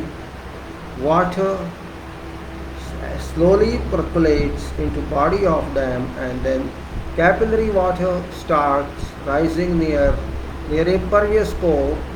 Crest of impervious core is then at C, and if value of HC, the capillary rise, is more than height BC, and slowly water start trickling down from crest of impervious core as shown by arrow. Once process of emptying rise starts rising, then it will behave like a siphon, and slowly it shall empty whole amount of water from upstream side to downstream side. Capillary siphoning causes loss of water, and sometimes it endangers safety of dam itself while designing impervious core. This point should be considered. That's what again I show you for your clarity, that of this pervious core, which is very important here. You see pervious core, when HC is shown there, height of capillary is shown here, and when the height of capillary goes above point of that core, it can flow continue over that impervious core and trickle down away, and that's why this impervious core should be as higher as possible, so that capillary action is not available or doesn't work over that, and if it works over that, it will start jumping over that. The scalar is shown, SC is shown. If SC is higher than that core point, the top point of core, it continues work as if as this SC remains below that, it's okay. That's what it's shown. Alright, let's get some water in, and now we will discuss something else.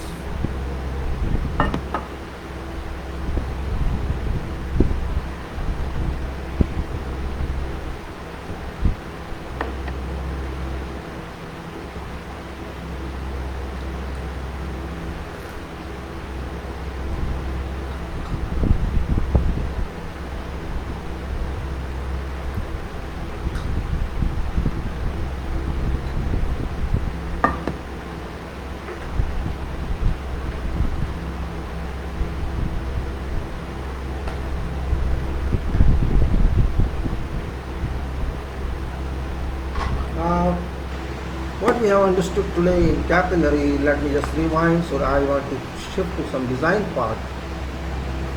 We have gone through today about capillarity, what is capillarity that we have understood actually, and what is capillary force. Capillary, we have understood that groundwater is beneath water table and gravitational water flow towards water table, and held water retained in soil mass principally by surface tension and adsorptive forces, and due to which capillary forces are up. What is capillary force? What is capillary potential? What is surface tension? We have gone through. What is height of capillary force? What is T?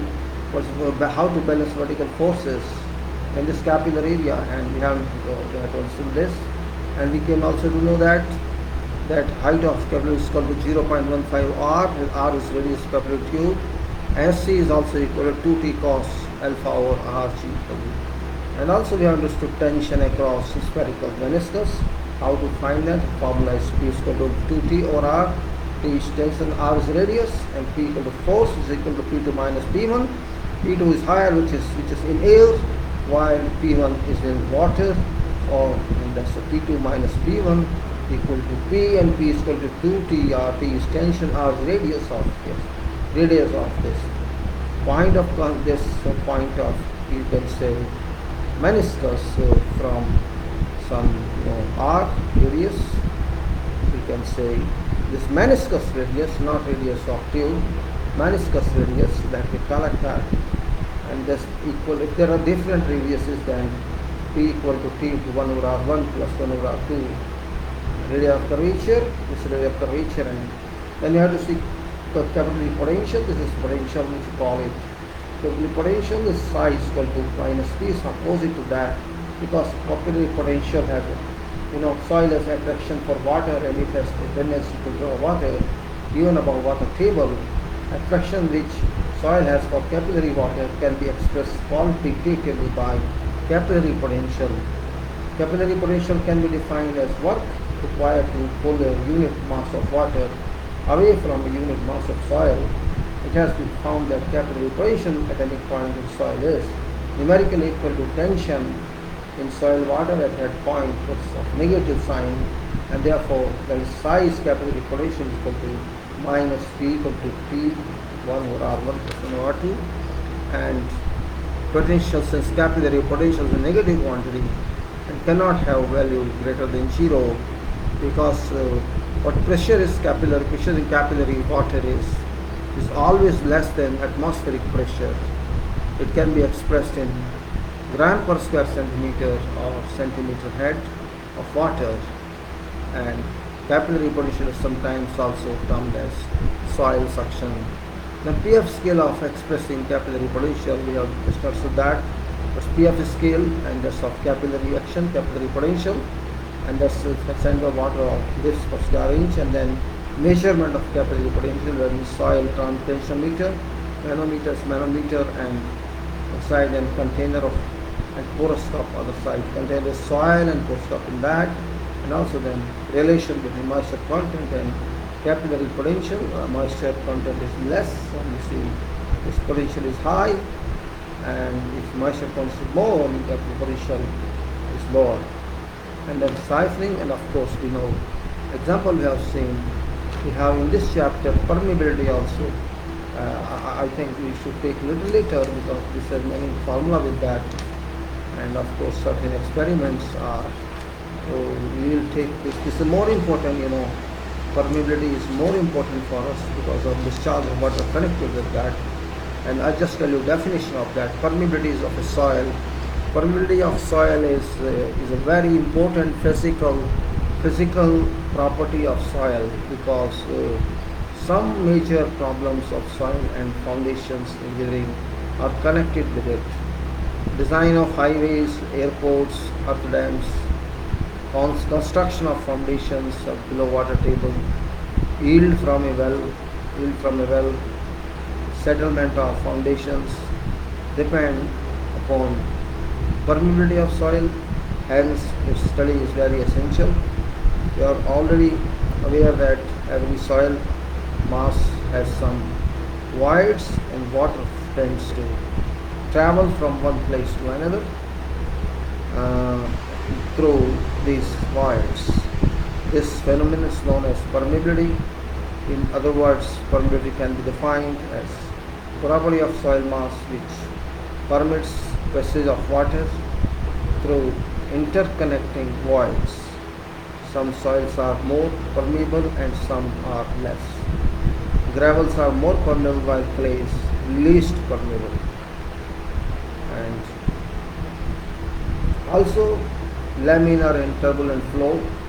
There are two kinds of flow in hydraulics or fluid mechanics. They are laminar flow and turbulent flow. In case of laminar flow,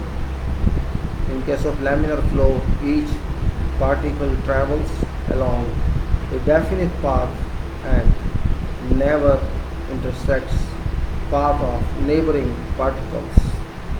In turbulent flow, paths are irregular and twisting, crossing and recrossing at random.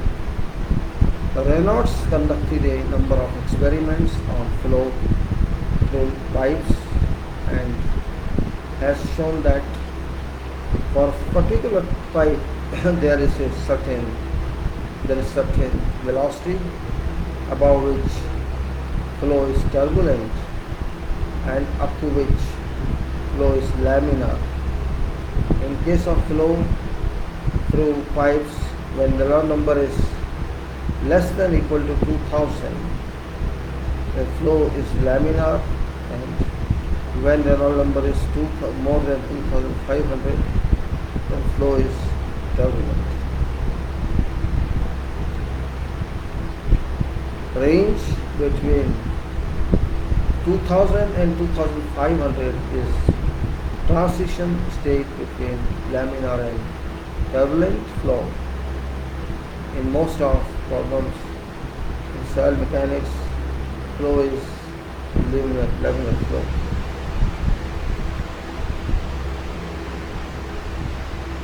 Okay, we just keep this, let us hold on this permeability for a while, and let's go to structure again. I was standing up last time, and we have, because there's some important thing I discussed with you, and that's regarding the soil. Soil is important there as well. I cannot say not important, it's important. Now we have here files. Let us say I have files here, and I cannot say more files may be there.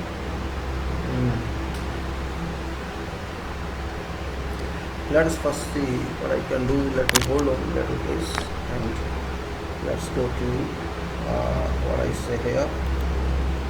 This is we have here setup arrangement. I go to share screen. First I share with this drawing, and this drawing is my own drawn. I drew this. I worked on this a lot, and this is you can say this is that drawing. Alright, let me open, let me do this, and also I deal this one with this drawing, and this is here.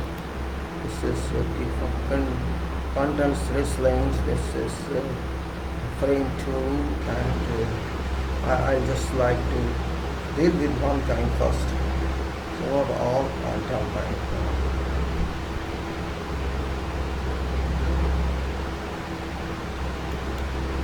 Soft solution theory of structure and frame movements. I just try to show what is there. In fact,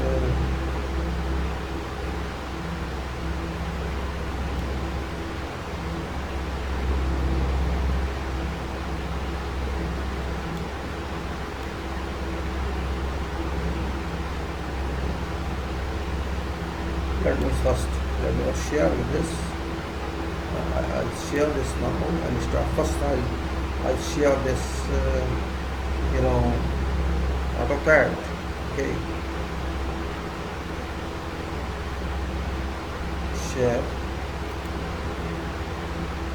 I'll go to application and share this file first.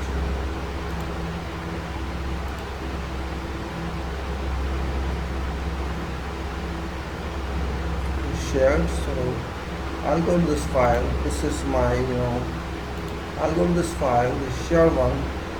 I'll share this file. Now this file is before you, and this file is regarding design of a building, design details of a building. That is a building of about 420, or you can say 400, maybe approximately 20 square meter plot area. If you just draw it inside, I zoom it, I'll show you in this first what sort of drawings are there. This is your I will show you drawings here first, not structure. First I'll show you architectural one. That's more important. So some sequence you should do. This is architectural drawing of this, and also first of all, this is this is site plan. This is site plan of this building. I just done original plan actually. Okay, I've shown some additional work in that. So this is site plan. Don't be confused about this landscape. Put landscape also on there. Don't worry about that. This is site plan here. This is, you can see, 7.9 meter this side, and there is about 23 meters this side, and here is 27 meters here, 27 meters on right, and here it is. It's a tapered one. Of measurement, I think I forgot to write on that. No problem. That block. I think maybe this side it is there. It is 31 meters. So 31 meters, and this is 26. 79, and this is like that. The size is here now. Well, actually, I should touch this one. I think this better, So, well, this is a building. It was done in 2008. This drawing, and this portion was done before. You can see this clearly given. This portion is existing one, and this portion is new construction here. From here, this one which hatches like this, diagonal hatch. This is existing portion of 1 story. And this is the vertical hatch which is to be built in this drawing. Now this is setting out area. Setting out plan is 424 square meters. Ground floor is 1.25 meter from driveway level. Now what we do, and all side is the problem. There is a house here on this side. There is a built house here on this side. And back side is a road of a village, and this side is also road. This is a colony road like this, and this is entry house on here. And this electric pole. This electric pole is just for information. And sewer is here, and the back side, that. This is what plot says now. What I done, architectural details you see. This is a basement floor plan. This architectural plan of basement. This is This is basement here, you can see 10 meters here, and also same approximately 10 meters here, and this is 6.4 meter here, and this is about you can say that it's 379 here, 2.47 here, and of course 2.319 here, and this is all dimensions are given here. Then this is from here to here is 2.319, and of course it's given somewhere also for this. And from 3177, it is 1.378 here. Then you can say it's 2.299 from here to here, and 3.177. And level is minus 1.625 meter, minus because we are down from ground level, and household storage is here. Other details are not much important. We do have ventilators, etc. So don't worry about them. There is a basement stair here, and this above stair from first floor structure. And here is actually dotted. This is from ground floor to now. This is actually stair of basement. We start down from 1 to 7 here. We come down like that. We start from here 1 to 3, 4. This is stair here. Now this is that. I'm just trying to tell you what size. Now I put columns. They are all solid edges column. And this is basement floor architecture. And this is now. This is existing one architecture here. This is existing portion bed, and this is open to sky, and this is toilet here, and also this is bed, kitchen, and bath. This portion was built long back, originally built this was, but it did not have good structure in that because that at the time was not there, and some problem had been there. But where I'm showing real structure, that's on this ground floor. This stair was shown here, but later on this stair was removed. So this stair doesn't exist there. But in this drawing, this is I've shown you to something. I didn't remove that. These are columns here. These columns I showed you distances there. This is column here. This is column here. In this stair, this portion is at ground level, and this is where to come up because this is plus 0.45 higher than this portion, and this span is more than 11 meters from here to here, and this is more than 6 meters here. Also this is 11 meters more, and then there are closer than 6 meters here, and this is otherwise outside is wall. There's particular structure. The structure is confined in this and in this upper floor. What is that? You can see here complete structure. This is structure of total. This is first floor. So this all is structure in this. All.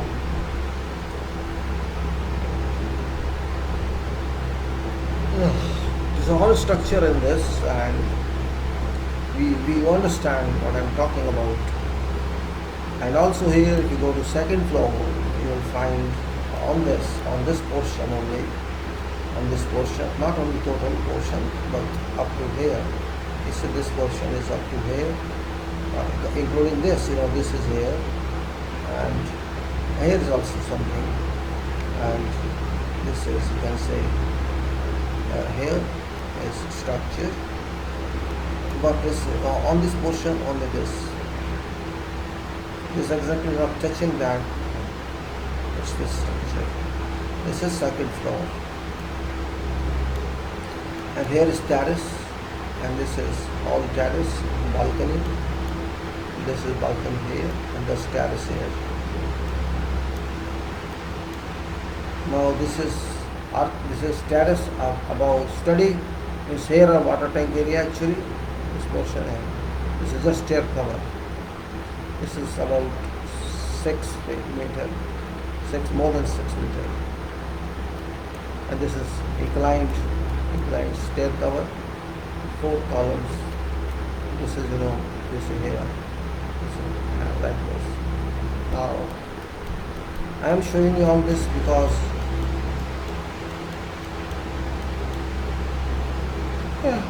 now what actually structure is about. I'm not going to show the drawings because these drawings are something else, services. This is now a structural arrangement here. You can see these drawings, all this, this is structural arrangements on this, from here to there down. You can see this is excavation plan. I'm just showing you from excavation design we'll talk of. This is excavation plan I prepared for this, and I think people do not prepare this, but this is very important from viewpoint of structure and execution. Foundation excavation plan hall portion 163 square meter. You should be clear about it. It's very important. You don't take care of this, but when you do real projects, you should, because machine has to go in. It's not simply that I like to prepare it, because machine has to go into this, and you have to take safety measures also.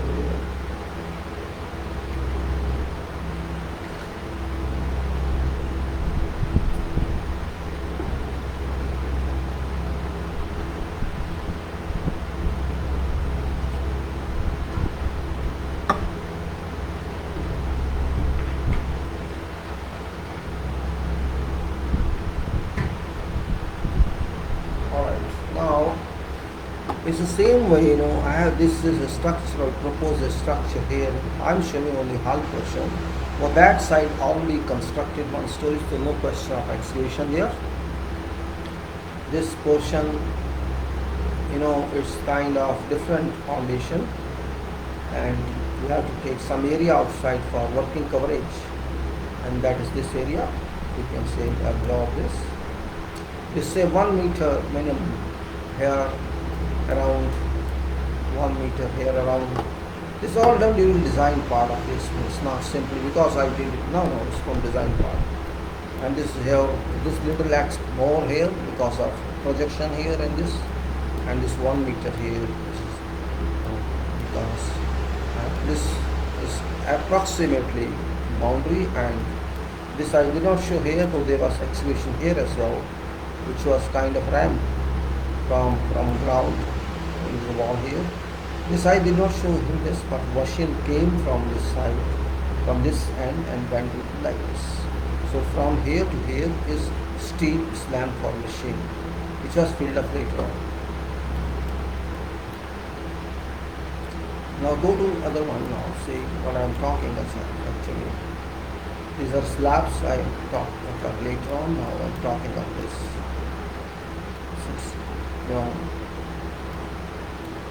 Basement structural plan, level minus 1.25.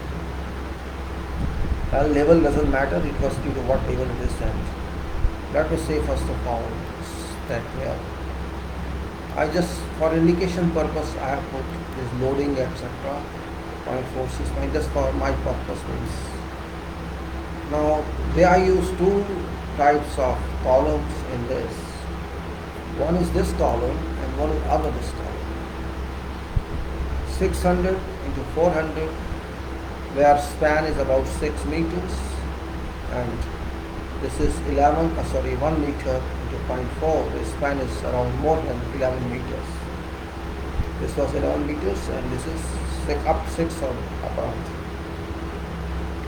400 is standard size of step because of various reasons, and reason is that safety against fire as well. Movements, shear force is okay, that requires deflection, all this requires that. And we have to take consideration of standard forces which we expect, but also force during fire, which is very important point, though we do not consider that simple. It's not covered alone, they will take care. We have to take care of impact of fire on surface of RCC. This surface here around, exposed surfaces here around. And since this is wide, considerable size column, walls will be maximum 22 centimeter or 100 centimeter, 22 mm, 100, 220 mm or 100 mm. So section all sides will be exposed, even if there are walls on three sides. Considerable vertical surface of columns is going to be impacted during fire. And temperature of fire is very high. During fire what happens, this portion, not an inside portion, I'm talking outside portion. If you just see this is 600, 400. So exposure is how much? It's about 6 into 6, 120 and 8.8, 2 meters. This is actually 2 meters surface of this column is going to be projected to fire impact, fire attack, heat of fire. And here 1 and 1, 2 and 2.8 meter surface is impact of fire. So So if you say fire may continue for 1 hour, there is no response from fire tender and they come slowly. You have to keep, even if they come in time, we can't depend upon them and we don't have that much. We have water here, but we don't have arrangement, we don't have that pump or that kind of hose. Even if we use water, we can't do that. We need professional service of firefighting. And maybe they take 1 hour to come, and in that 1 hour, you know what happens. This 2 meter surface, 180 meter, I think. Yes, 2 meter surface and this 2 meters and 80 centimeters. This surface in that fire area shall be heated up, and which can cause, deterioration to column, and it depends upon how many minutes that vehicles ride. That depends. But fire would say damaged surface, all these surfaces vertically, and it may even reach some, let's say 1 centimeter. It damages or not able to damage them. Believe in this.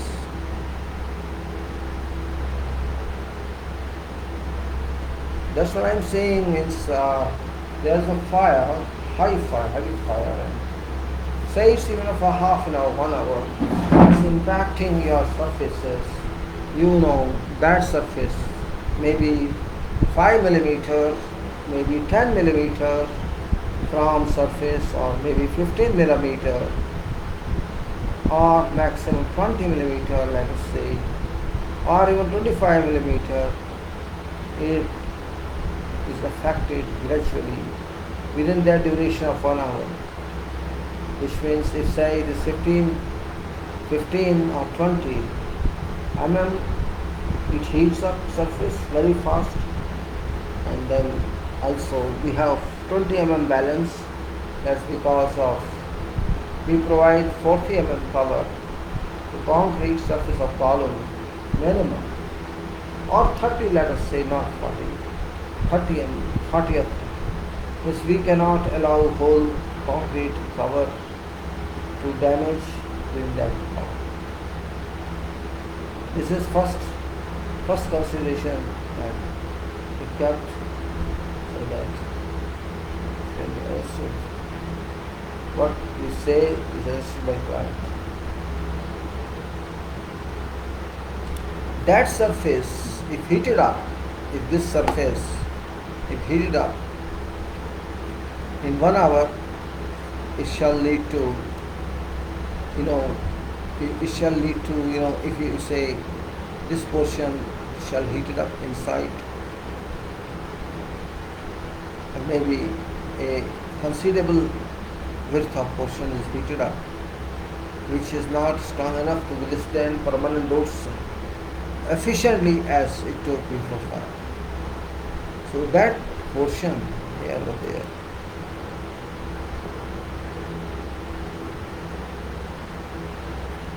that point to understand that it's called reduced section. If say this portion is reduced here like this, means this portion where I am moving my pen,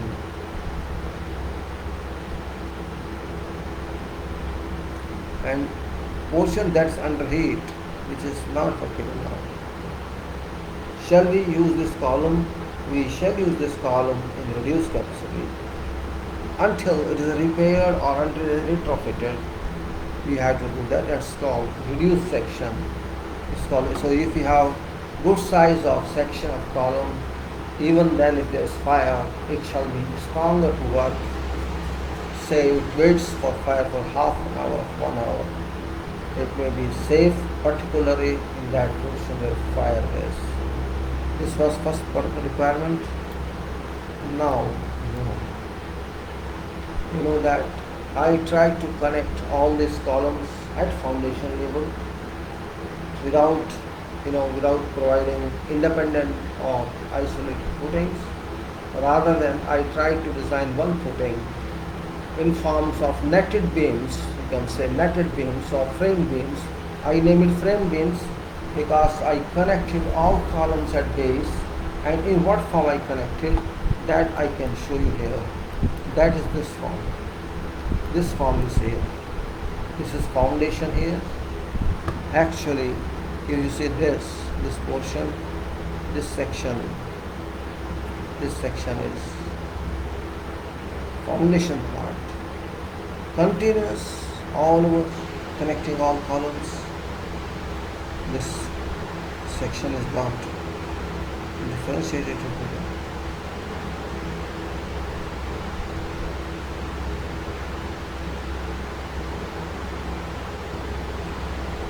This portion I did not consider from what you find we take in isolated footing or independent footing, not from that. I did not even consider as other beams or strip planes. It's continuous, a kind of considerable beam. Let us say this is 1 meter depth here and 200 here, and is 400 here. This is structural beam. This portion is spreading here for some other reason that we are going to provide details of steel like this, and they are going to provide details of difference. There, after that, we still going engineer. Now, this portion is a structural RCC, and this portion is improvement of soil. Is this 300 portion was used here, was put here to replace weak soil below ground. This is our formation level, foundation level, and this is formation level or new formation level once this portion was thrown away from responsibility. This is soil improvement here. This is because I was not told about what is soil very carefully. So I assess myself based on my observation, and I did not approve that soil. So I had to decide we have to replace soil at least 300 or not only strengthening or making good basis, but also for other reasons that water should, because soil is clay here is clay, that clay can hold water flow, which I do not like. Water should have gone to some other area of sea. On that side.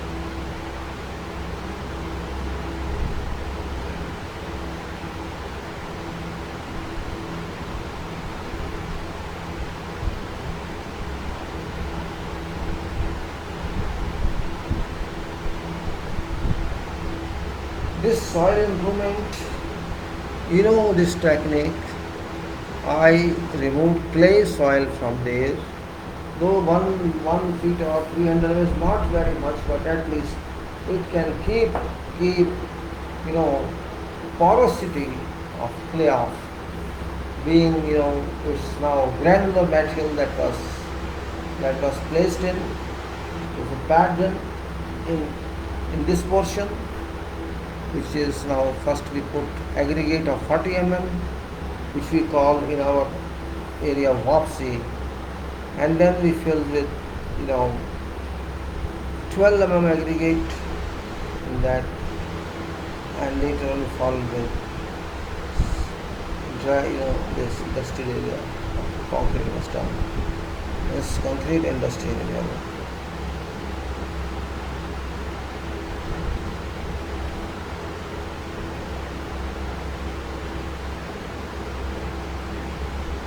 So soil improvement is this point is written also soil improvement.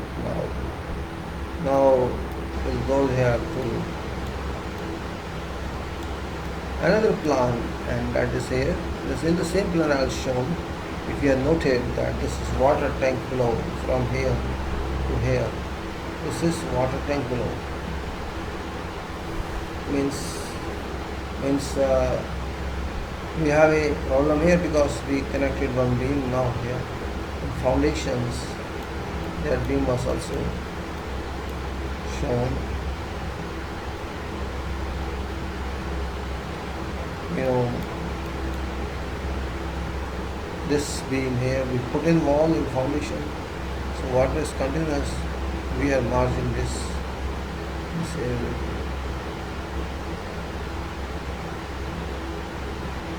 So that's this is about is having net contents of water below 60 centimeter water net. There's some freeboard on that, and these beams are actually as RCC walls for that tank. There's no infill material here in that tank area, so that's free material. Infill material is in this side and on that side.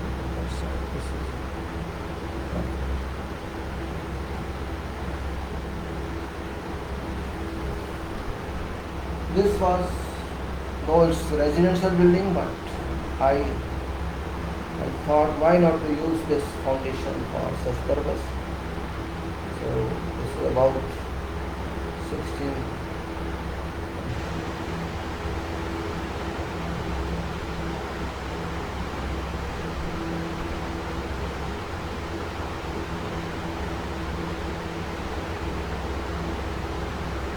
This is, then you can say,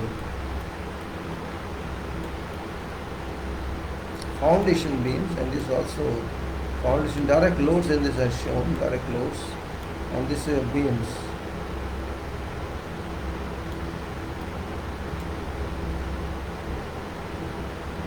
These are beams of foundations, means upper beams, and this foundation beam is upper, but their position is not shown there. This position is not seen there, but it is there.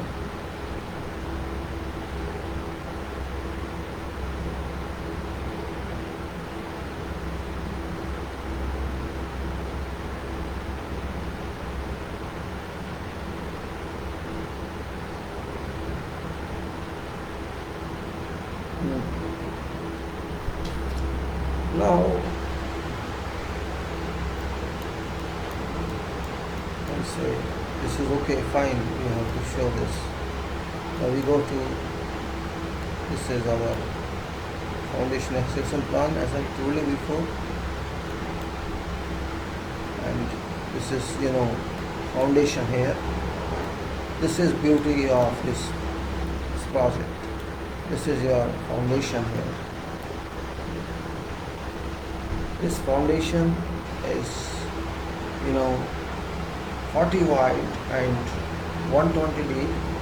40 means 400 mm, 100 deep with complete beam based reinforcement like resisting upward forces, and these are main bars here, and these are also main bars here. Also these main bars and these are also main bars. These are 12 mm in this case, and this skin bars here.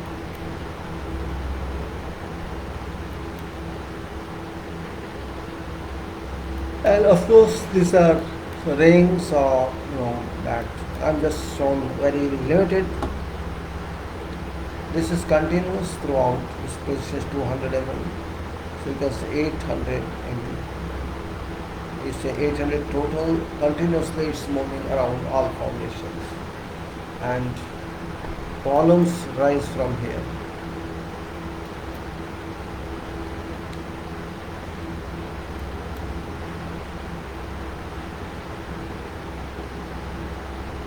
Now this is, you may say, foundation beam reverse plan.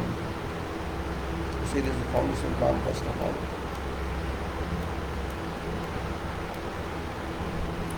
This foundation shows both vertical portion and projected portion.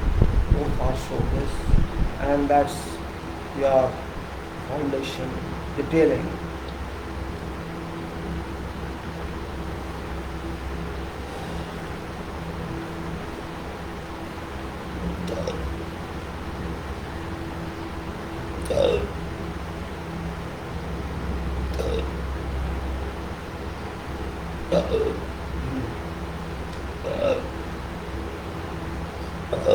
You just see, you can see that Same steel is shown here and same columns. See, as I said, this is around 6 meters, and this of course less. Same way, this is 6 meter and something else here, and this tank portion. Sorry, this is tank portion. Same way, there's no column here, but I just for stability of this from here.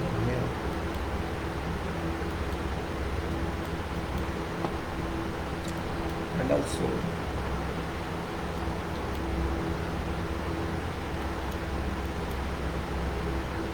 same way, this is, so you can say this one column and this one column and this one column and this one column. These 4 columns are bigger one, 1 meter by 0.4, and others are 0.6 by 0.4. So that one.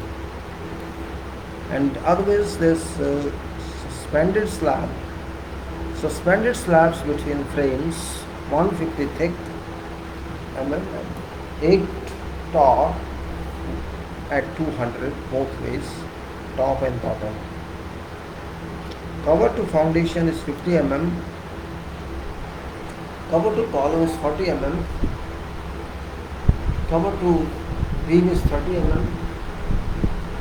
Cover to slab or plate is 20 mm. Concrete Glism 30, cement 350 kg maximum. 20 mm aggregate 0.56 cubic meter. 10 mm aggregate 0.28 cubic meter. Stone dust by machine 0.4 cubic meter. This is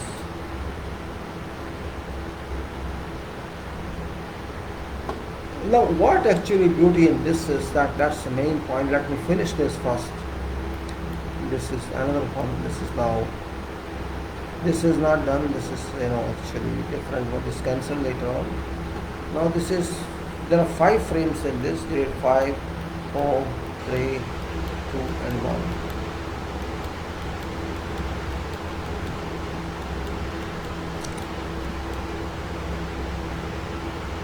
This is pure towards entry, and this is your frame. The frame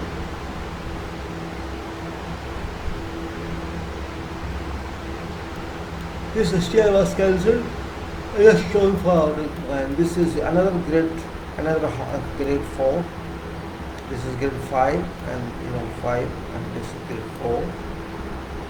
Where hall is there.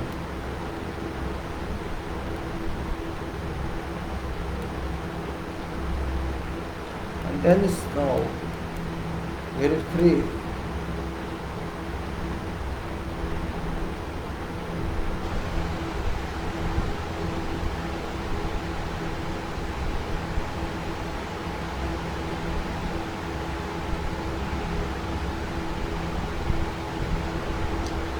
Grade 3, then if you go down to this another one, there's the stair. This is stair, and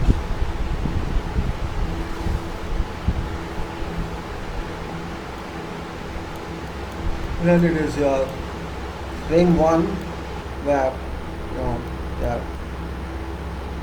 frame 1 and frame of hall,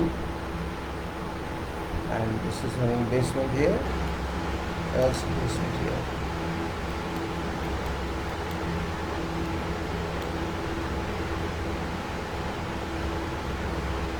You can say normal means same, not more, much more difference option.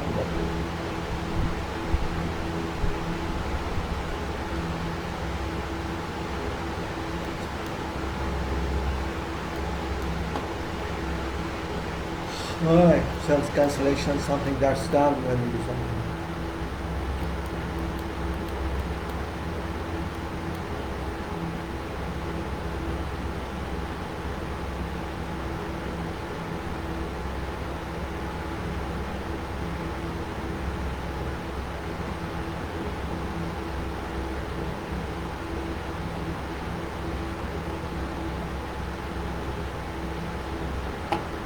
Let's go now to roof plans.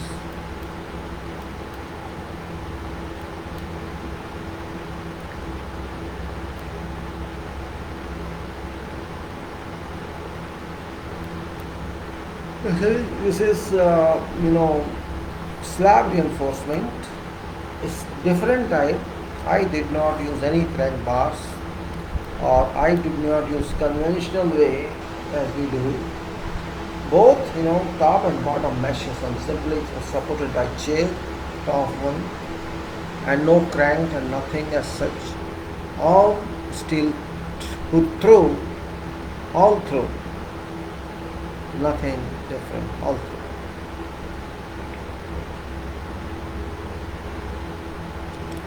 Both ways, whatever it is, 8.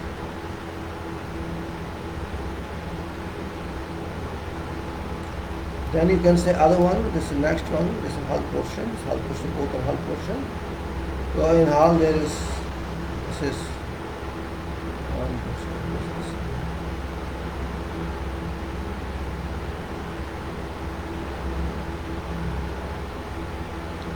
this is, then you can say same way.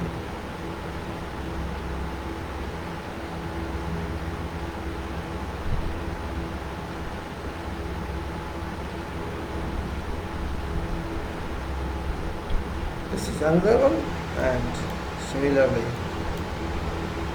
basement slab repair plan, rebar plan. This is for that, and this is foundation rebar, foundation draft.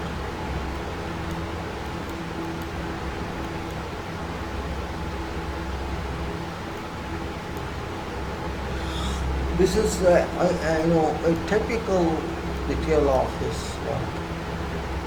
Now this is, I think you got what I did. I'm not showing the services, etc. The service is also there. All services are shown.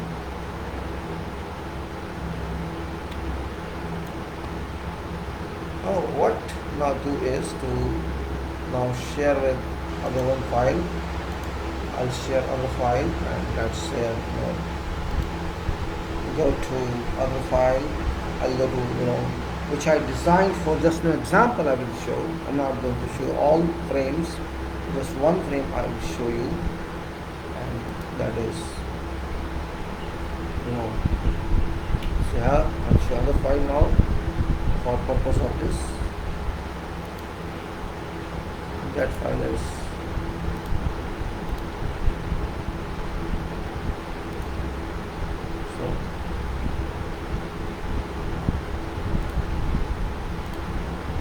this file as I'm sharing. This you may not see what I've done. You like to see, you can see what I call it, frame 4 story, day 2. And this Jackson application I prepared at that time particularly for this building. I did not have Stat Pro with me, and I did not have tables, and I was not used to that. Still I am not very well used. I only saw some YouTube on that, but no problem. I have worked so much on customized sheets, and I formalized myself generally on my assignments, because now this is theory of structure, analysis of frames, moments and loads calculations. And this is 1 story, 2 story, you can see 1 story, 2 story, 3 story, like that. If you go through this, you will find kinds of detailings. It's only for this particularly, so nothing I have sheet, nothing I have this on the sheet. What I have done in this, well, this is not for that building, I was just for the tells, I'm just telling you. And this was, I had to cut down, means for some part which is not of this, so I removed that by not putting 0, but as 1001. And wherever this is not applicable, otherwise I put this fully where these members are column or beams, columns, like this. Your dimensioning of that means how we do that. I'll show you that. how this nomination is here. I'll show you how it does. Now, let's say this is a beam, let's say AO. And what is AO? Let me show you what's AO.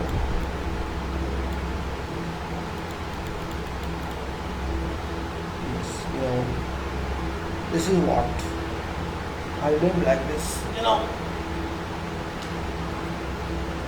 AO. This is AO, this is BO, this is CO. This two-dimensional frame I did not convert to three-dimensional because I didn't require for this building. It's a small building. If you want to convert to three-dimensional, you can convert this, no problem. We can, in that direction, we can consider framing with this framing. And then it is, A1, B1 and C1, then A2 and B2 and C2, and A3, B3 and C3, A4, B4 and C4. These are nodes, you can say. In StatPro you can call them nodes, so you may call them nodes, doesn't make a difference. Now this actually, on this framing, there is no way I can do something. There is no way. I cannot enter anything on this framing. It's all protected cells, linked cells, and these are not even in my hands to change them. These are all results. Always. Now how it works, I'll show you this. I'll come back to this one first. Let me say what works. Now this is here. Now this is deflection area, soil deflection. This is number one.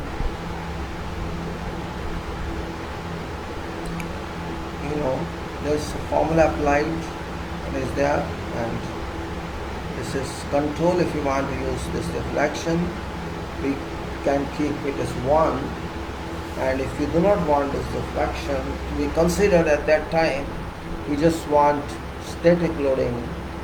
The control is 0. You say like this, I put 0, and you see the only changes in this. There are so many changes in that, that's all. This for seismic, this for seismic action. 1 for seismic force, -1 for seismic force in other direction, or for 0 for gravity loading only.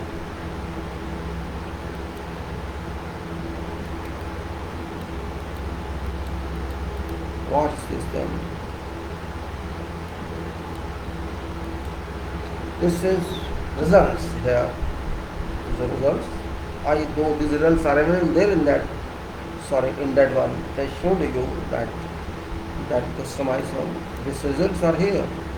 All are here, but it's difficult to observe here where it is that. So from here I extract it to that one through links. So this is final results here. Whatever how to come. These are final. You can see all will change accordingly.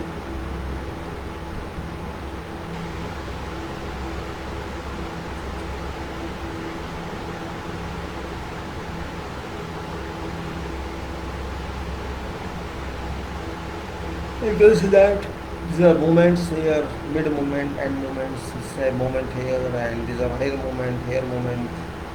This is here, this is forces, loads, and deflection. Movement here, movement here. But I think 2 means the deflection is in limits, and there is not in limits, it's false.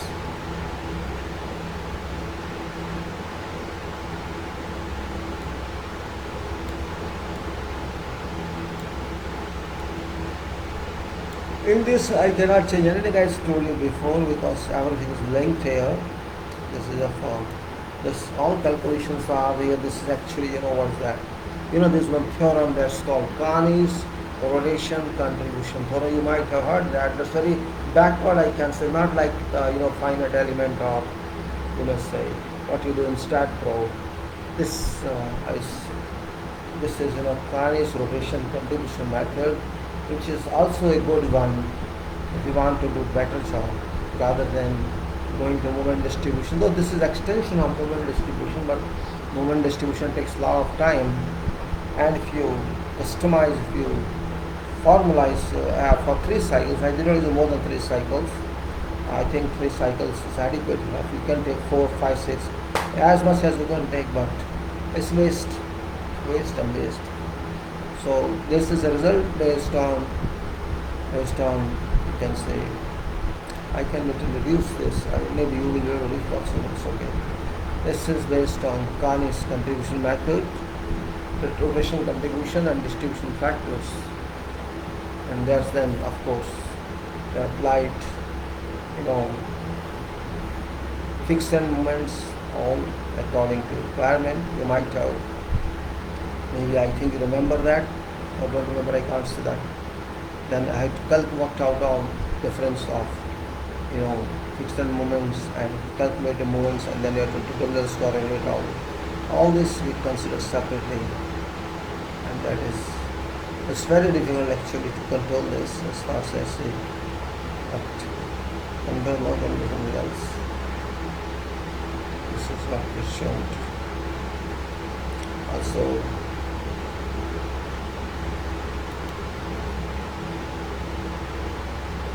and also it's okay, I'm doing this fine, I'm saying this, I'm to say, if I go that side, let's go to this one, let's go to, now this is actually start of this after composition or architectural formation of that framing. This is feedback, or this is calculation sheet feedback for that. This portion is for example piece dimension here, column or beam, whatever. You have to dimension it, then beam, column like that, joint as we said, nodes and members, horizontal, vertical, then rotation coefficient, RS coefficient. After that, then total and distribution factors, and so stiffness and distribution factors and rotation condition factors. And then which element is this, and this for distribution displacement factors. This for rotation contribution factors here, and this is displacement factors. It's applied for vertical column, for columns only, so that both are combined together in calculation according to elementary procedure of that theory. Also I added to that, because that's not given, and that's some CG from CO and CG from CO load. There's different type of work on that. Try to consolidate everything, pull everything about how to handle finally results for that. And then this can be, it has been extended for other side, other beams, the framings as well. So this we have taken from this B4, C4, A4. This is last one, bottom one. If I say so, I don't want, here is 4. I go on here.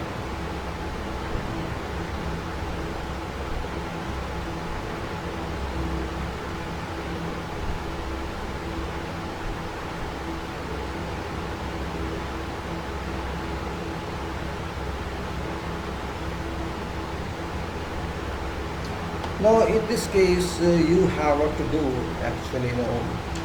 You have not to do anything special after that. Once you enter your dimensions, whatever dimensions you think is right, you think, not necessarily, nobody will tell you, you have to do yourself, or you think depending on deflection control, you have to dimension yourself. And because deflection control is not done by software to do that, you can say according to lines, if you want to keep higher or lower, that's one part. Deflection is the control here, and then it's written here, means let us see what is written here for information. It's better, let's see.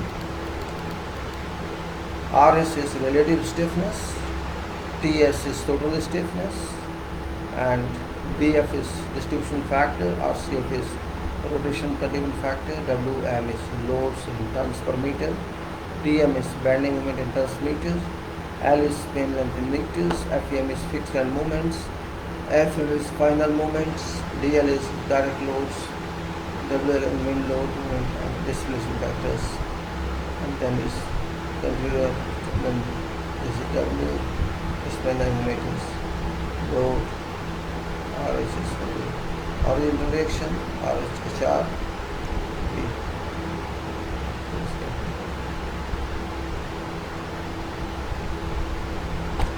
in this case, what is there then other than that? This table, which is, I go to control, let me say, after you fill up this table, you have to fill up means not whole table, these were green cells are given, these are open cells, you have to fill in these values, or you can already linked actually, maybe these are linked, I'm sure. Yes, it is linked here. If you think it's symmetry, you can just fill up this one, first one, and you can this one.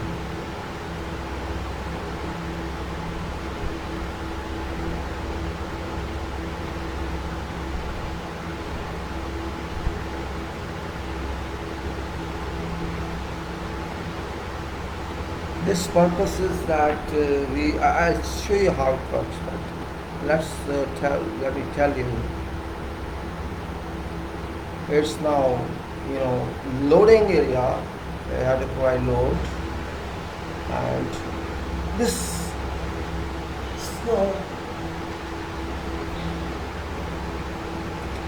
these loads you have to provide depending on your calculations, and also there's another file supported in this, and then also it gives means projection cantilever, for example here, this fixed on both sides, kind of like this, when then span is there and weights there here, WL square over 8, which you require for direction from for that direction will direct from this one, and also 24 and 16 and whatever you want. WL square 24 you will like, it is 16 and WL square 2 will, depending on what type of loading you have. And then there's another one numbers, and then these are WASP square plus all these differences, all such are there only for our use, not from, it's not from sale, not for sale purpose. And also these various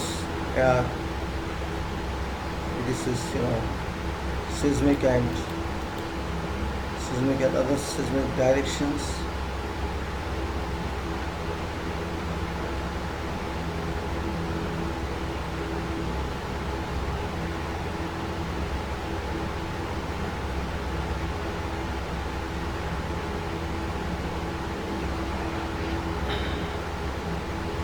So let's go to this side with me.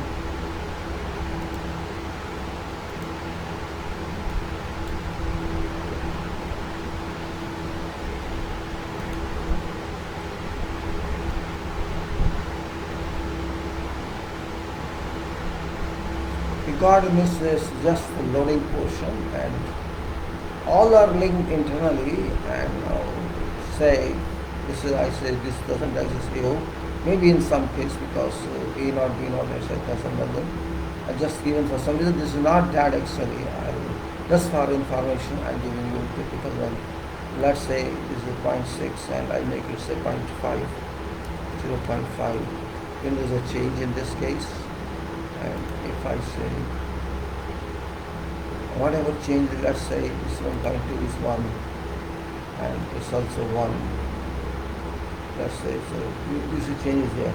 Wherever this change comes, they change goes all over here. Where it is, it's not.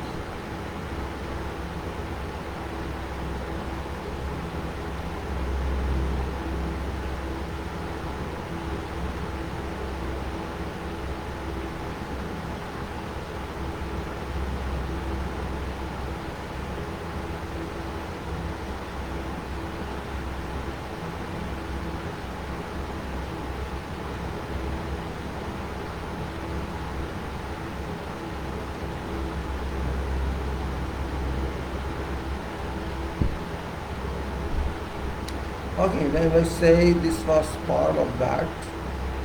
And similarly, if you make any changes here, you'll find same. Now let's say, for example, maybe I get file, known this file is there, or maybe that file is not available in this. So that file I can't open because that is somewhere else. It's only for, I'll show you next time in another file which is long one. This is just for information, I provide it to you. And this is why I will say that this can be done this way or that, because this is just I'm showing one. Otherwise it's 1, 2, 3, 4, so up to 8 storage. I prepare that, and the 4. This is 4 storage 2 bin, and also if you go to think that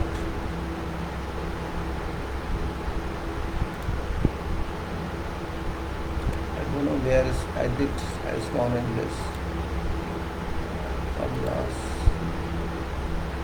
data,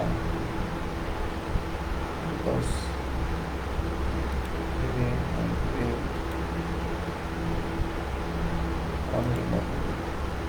purpose of this is just to tell you how, means it's not necessary all time we can customize our own system and link. It's difficult, but at least you know what you are doing. That's the important point.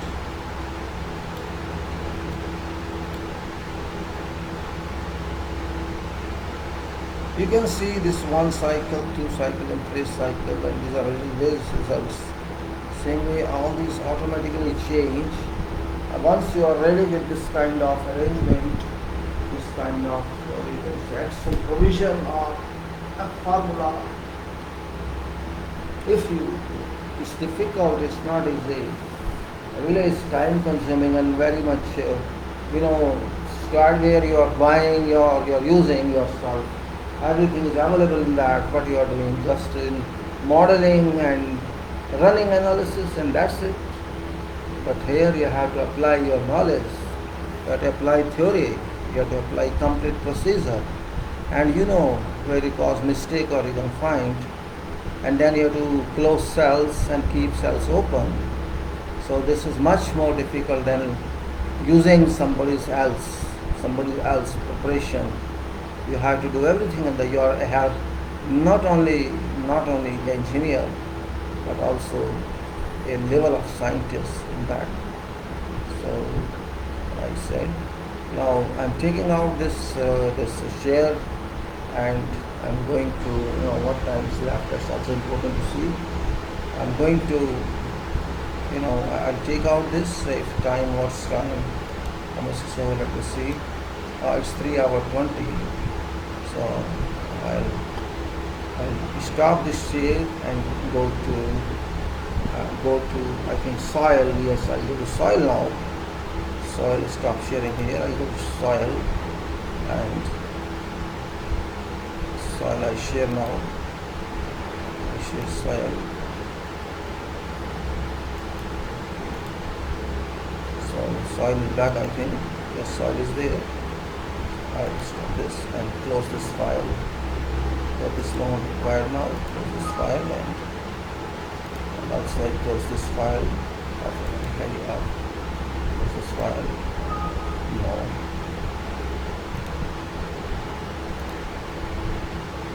This file now again, soil file. We have talked on this file about up to some pages we talked of, and we have discussed what so far we have discussed. I'd like to review. We have discussed objective of this report, and we have discussed what methods, what was scope of their work.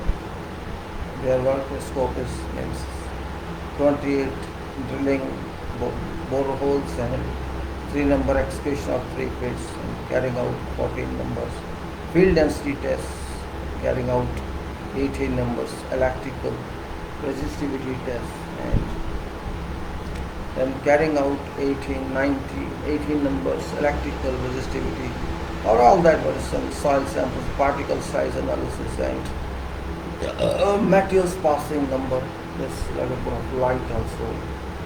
batter for some time, half an hour I put off that. Hold on a minute please.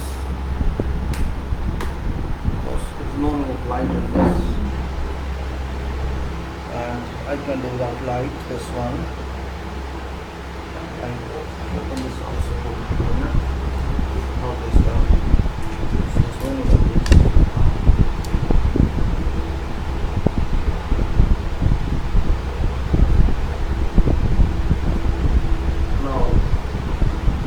case,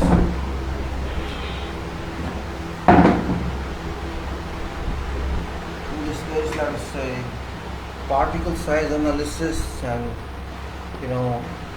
material passing number 200's moisture content and atomic limits and modified Proctor and California variation, lab thermal resistivity and permeability, chemical analysis including determination of chloride content, sulfate content, pH, calcium carbonate and magnesium, oil increase in petroleum hydrocarbons. In groundwater's chemical analysis including determination of chloride content, sulfate content, pH and magnesium, oil increase in petroleum hydrocarbons. In the performing engineering analysis of field and laboratory findings and developing conclusions and recommendations for design and construction reporting, and project description is given there, and then site descriptions there, part 1, part 2, and then also prevailing weather conditions which what moving means, and then you can say it's given general geology of area, so that's also not part of here. We have gone through this secondary itself, and then field exploration is drilling, and drilling details the start area, this is the result of that, location is, you can say coordinates of that, and what they have done. So some there are 28 boreholes, some they have gone to, for example 1, 2 and 3, they have gone to 20 meters deep, and 4 is 10 meters deep, 5th is 20 deep, and 6th is 10 meters deep, and 8 or 7 to 18, 20 meters deep, 19 is 10 meters deep, and 20, 21, 22, 20 meters deep, and also then 23 is 5 meters, 24 is 5 meters, 25 is 10 meters, 26 is 23 meters, 52 is 10 meters, and 53 is 10 meters. Then sampling of boreholes, they did transits down, so they have taken disturbed samples, not undisturbed, and undisturbed samples were not possible, so leave it. Then we can say field testing of boreholes, versus SPT and then trial pits, execution trial pits, existing ground levels. So for trial pits, 3 trial pits, one is for 1.5 meter, the second is 2.5 meters. Then sampling from trial pits and trial pits, field trials and trial pits, so field density tests. So density tests are also conducted on BS4, BS5 and BS7 and BS, and the soil electrical resistivity testing, 18 numbers sets of electrical resistivity testing were conducted at site at selected boreholes and trial pits locations. Each set of readings consisted of 5 readings at different spacings, and also then test was conducted according to whatever code, and field soil thermal resistivity test. So one is electrical resistivity, thermal resistivity. The 6 numbers were conducted in that case at location of BH 3, 8, 15, 17, 24, 25. Then 1 meter depth, and if you go on to laboratory testing, laboratory test, full range test, you can say, in order to determine physical, mechanical, thermal and chemical properties of ground materials. Laboratory tests were performed on selected samples from boreholes, trial pits and from existing surface. Laboratory test results are presented in approximate. So in laboratory tests are moisture content, unit size analysis, -200 HOX limits, liquid limits, plastic limit, plasticity index, and modified Proctor, and then California bearing ratio. lab permanently according to this soil.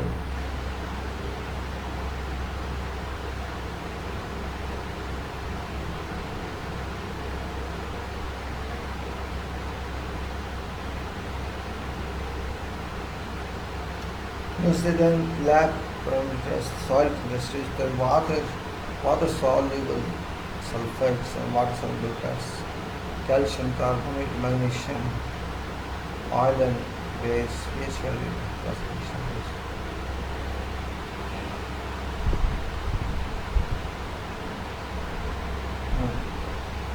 Then codes, alright, then now surface and surface conditions and what's the ground material and these conditions. Then it's just giving some results, means observations you can see here. Means there are some similarities and continuities of subsurface. So this is, we have to go through this material, physical, mechanical, thermal properties, then material, chemical properties, sulfate contents, chloride contents, and other chemical contents, iron, grease, and hydrocarbons, pH value, and ground pH value. This is all right. It's above 5, I think. If it's above, value remains above 5.5, then no major concern. Though it's acidic area, which works in. No acid attack on concrete is coming from oil, from soil, and according to BRE digest special report, then you can say general discussion for choice of suitable foundations. That also recommendation is there, which we did yesterday. Now footings on sand, and I think I was on somewhere. Also bearing capacity, choice of types of footings, and then conclusion and recommendations, foundations different type,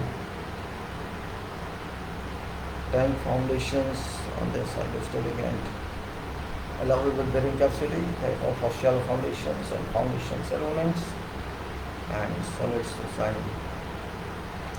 Yeah, we have done this I think also. This 26 we have done. That was allowable pressure of different types of boreholes. I think we did. I'll show you. We discussed the boreholes. So let me first change its view, rotate its views, and let's see how can we do. So we had done this. So we have gone through report of boreholes, and this is now is to start here. I think this is 20. This is how we had to. So we have to start with this. So let us say let me take another way if there isn't any borehole further. So there's no initiative because we go back. Now what it says yes, here we are. Representative compression wave and shear wave velocities. This is we have to see compression wave and shear wave velocities. In this says material type. One column, other column is representative compression wave. A representative compression wave and velocity, and then shear wave velocity. Unsaturated sand, this is, so representative compression wave is 200 to 1000 meter per second. Unsaturated sand, this means, and then shear wave velocity is 80 to 400,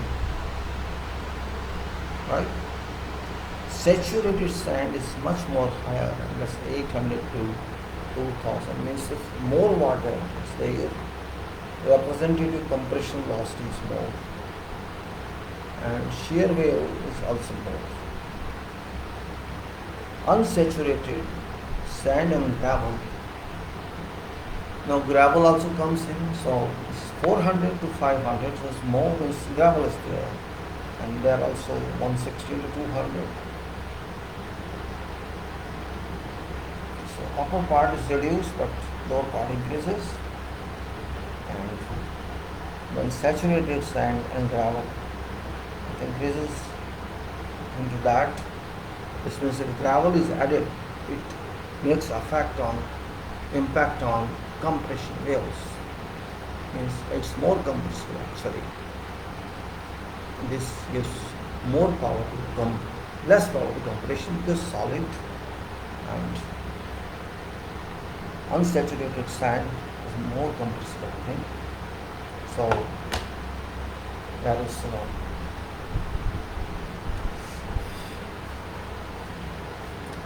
Byte, Robert Berger, Exploration Geophysics of Shallow Found Surface, 1992, practice Hall Agency.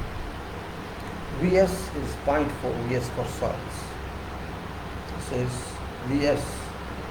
Vs is 0.4 V4 for the soils. And for VC is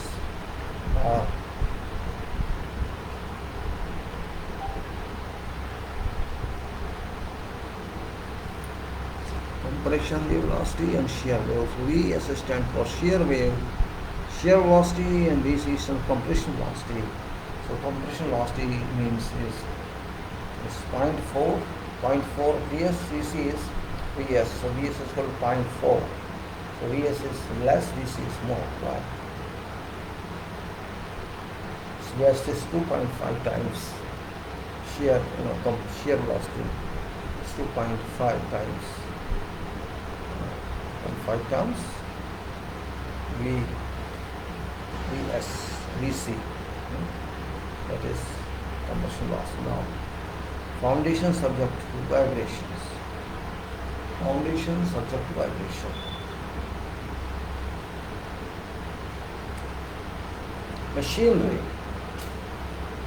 Machinery or machine is common cause of vibration. Reciprocating engines. Machinery is common cause of vibration.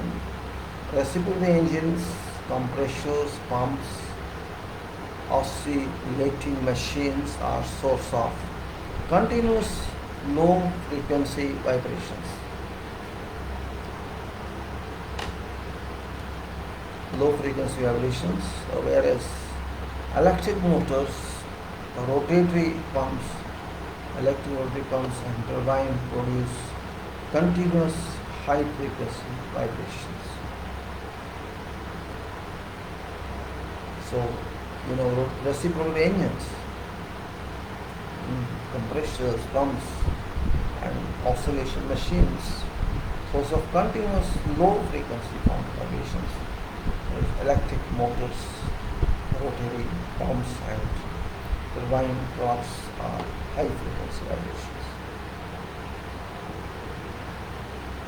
Now, in order to design foundations subject to dynamic loads, necessary to determine value of G, that is shear modulus of soil.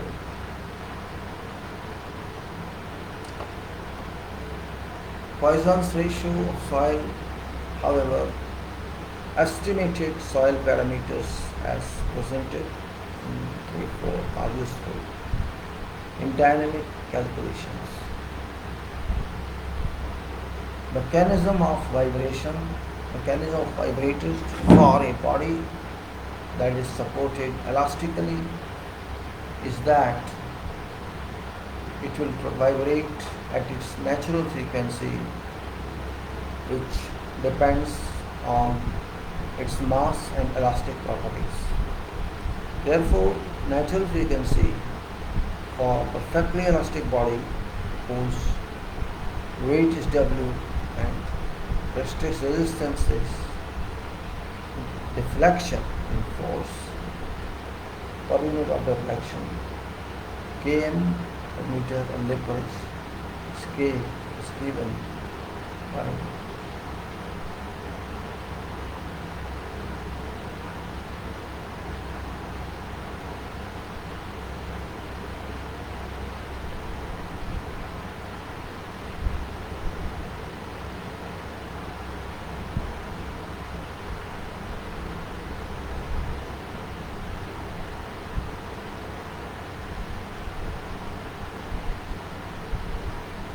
Okay, now what do you say here? Let us see again. Mechanism of vibration for a body that's supported elastically is that it vibrates at its natural frequency, which depends on its mass and elastic properties. So therefore, natural frequency Fn for perfectly elastic body whose weight is W and resistance to deflection in force per unit of deflection is K is given by Fn is equal to 1 over 2 pi under root kg over W. This is a natural frequency, general formula for these machines. General consideration in designing dynamic basis. Dynamic basis means dynamic, which is very important from mechanical machine viewpoint, because for analysis of foundations blocks subject to vibration, following should be considered in design. What is that? For operating frequency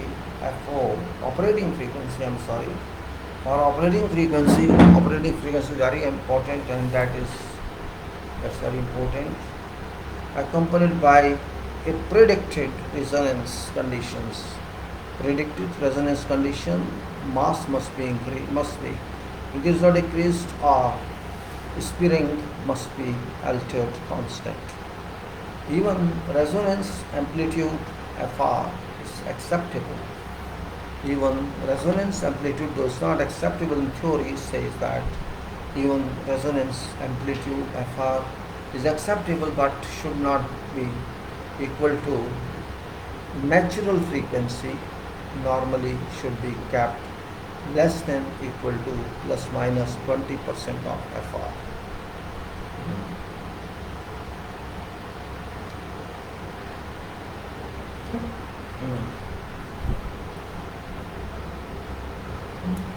Right. So what it says again, I read, for operating frequency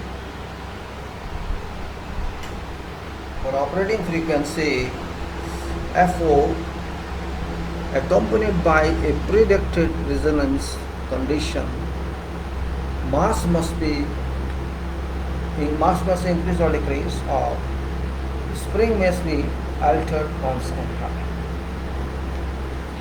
Even resonance amplitude Fr is acceptable but should not be equal to natural frequency, normally should be kept less than equal to plus minus 20% of Fr. Adjust base to condition to make center of gravity of equipment coincide. Adjust base to condition to make center of gravity of equipment coincide with that of foundation to give almost uniform soil pressure and static settlement.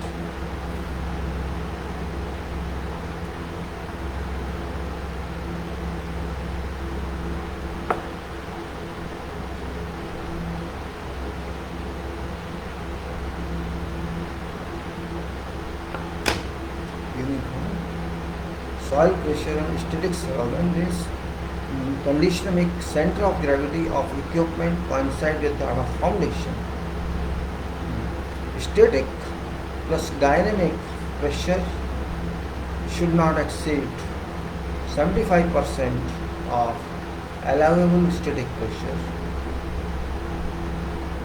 These are restrictive conditions which are important. Static plus dynamic pressure should not exceed 75% of allowable static pressures.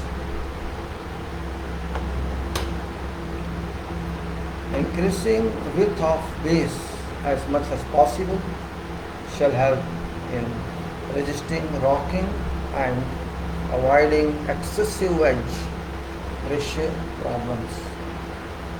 Try to provide 300 clearance all around machinery frame to help in maintenance and other requirements. It's seldom necessary to use high strength concrete for vibrating bases since mass is usually more critical than strength. However, 21 MPa is not recommended. MPa is not recommended. FC less than 20, I'm sorry. FC less than 20, let us say 25 is okay, fine, class. 25 to 30. Why this concrete is definitely there can be 25 MPa is okay. Subgrade evaluation and pavement consideration. Subgrade evaluation. Take water, hold on please. It's now around 7:15. So let us talk about how many pages we can read of this report to stop in between for content.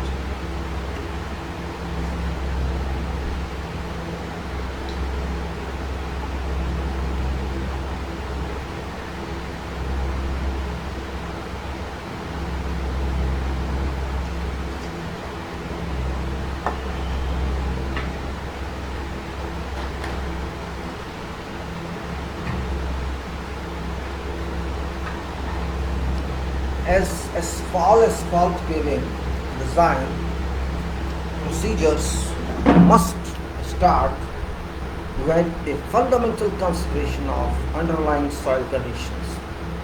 Properties and characteristics of foundation soil will determine to a critical degree thickness of pavement structures will support. Consequently, part of this investigation was carried out to provide a preliminary information about subgrade conditions in order to assist in pavement design and construction. I repeat, subgrade evaluation. Subgrade means where road is coming is very important, pavement is coming very important. The objectives are asphalt paving design. Wherever asphalt is coming is internal roads, streets, where where there's process area or where there's administration area or some other area, wherever internal roads are going to come, or carriageways you can say, or asphalt paving design procedures must start with a fundamental consideration of underlying soil conditions, properties and characteristics of foundational soil to determine to a critical degree thickness of pavement structures will support. Consequently, part of this investigation was carried out to provide preliminary information about subgrade conditions and in order assist in paving design and construction. Now, what's analysis here? Let us say method of analysis. Origin, composition and properties of subgrade soils in area of trial pits was determined. Soil classification and identification based on ASTM D248798 classification of soil for engineering purposes, Unified Soil Classification System, ASH2 M14591 classification for soils and soil aggregates mixtures for highway construction purposes.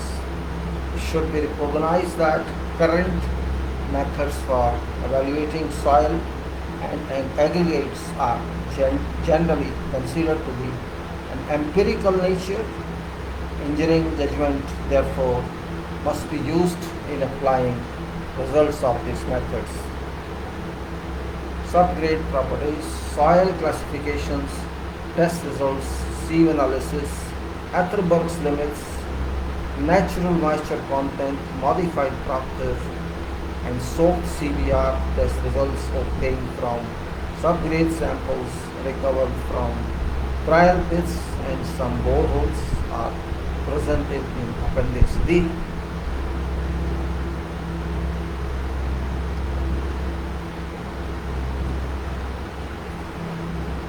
Soil classification.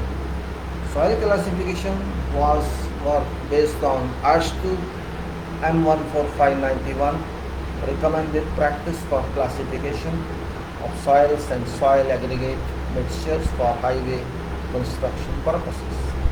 ASHTO soil classification for tested subgrade materials encounter is A3 fine sand subgrade rating as for ASHTO M145 is good.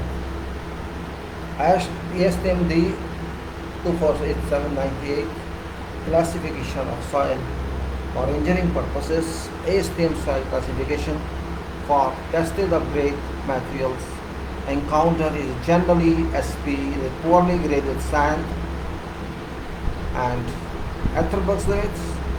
Tested subgrade materials were found to be of non-plastic, which is considered good from engineering point of view. Sieve analysis. Sieve analysis of tested samples has indicated that subgrade materials consist of granular materials. Percentage passing 200 sieve are ranged between 1.6% and 6.7%. Whereas percentage of materials passing sieves and number 4 and retained on number 200,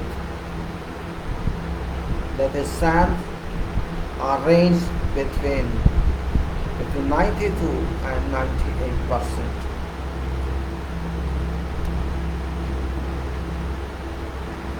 Maximum dry density. Maximum dry density, optimum moisture content relationship. Maximum dry density and optimal moisture content of tested subgrade materials as obtained from modified proctor are found range between 1.654 gram per centimeter cube and 1.739 gram per centimeter cube with an optimum moisture content ranging between 11.5 and 16.8%.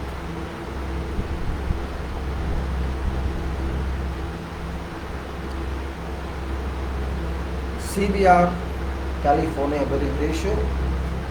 Soaked CBR values for subgrade materials were generally low to moderate.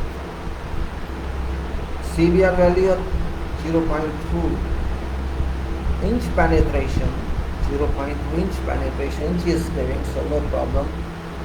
Means 0.2 inch is 0.2 into 1.254, so it's 0.05. So you can convert to millimeter. Penetration cannot obtain due to decrease in resistance observed after reaching 0.1 inch penetration.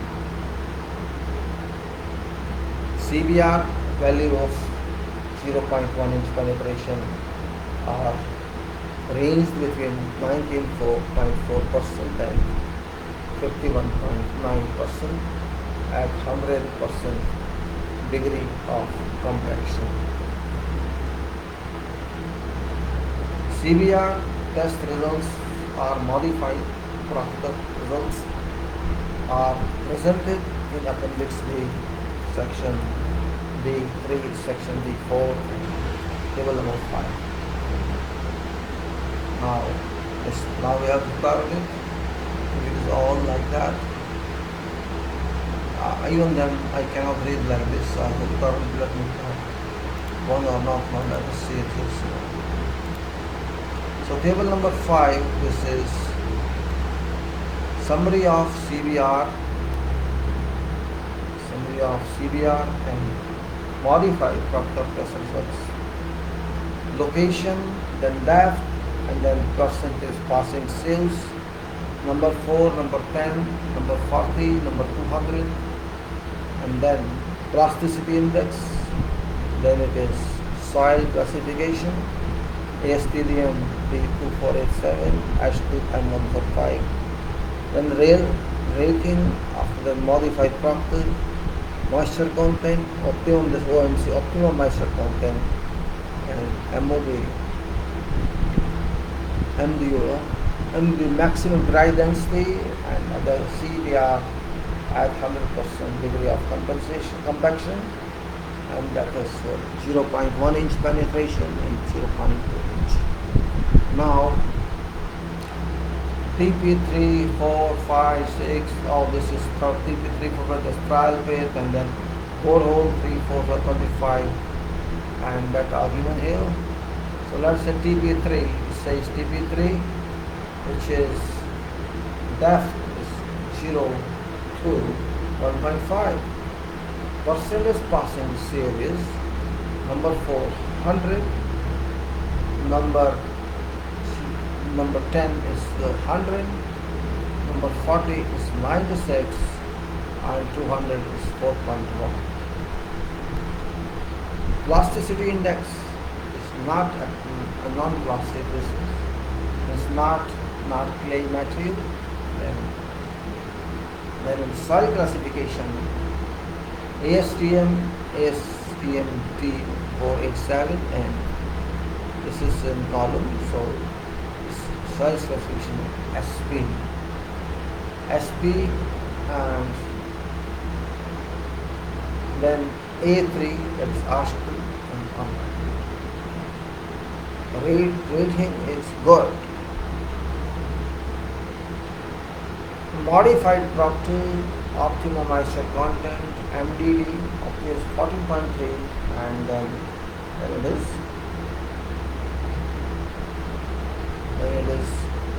1.721. And after that is 0.1 inch, which is 34.1 CBR. Okay. The other one is not available. Then TP4 means 0.2 to 1.5 depth.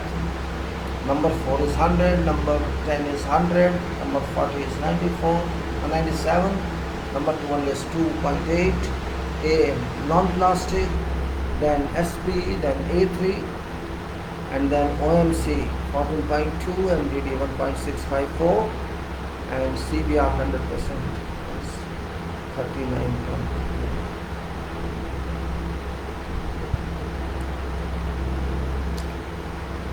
TP8, TP6, then 0.2 to 2.5, I'm sorry, 0 to 2.5, 100, 194, 3.1, NP, then SP, A3, good, 11.5, 1.721, 34.8%.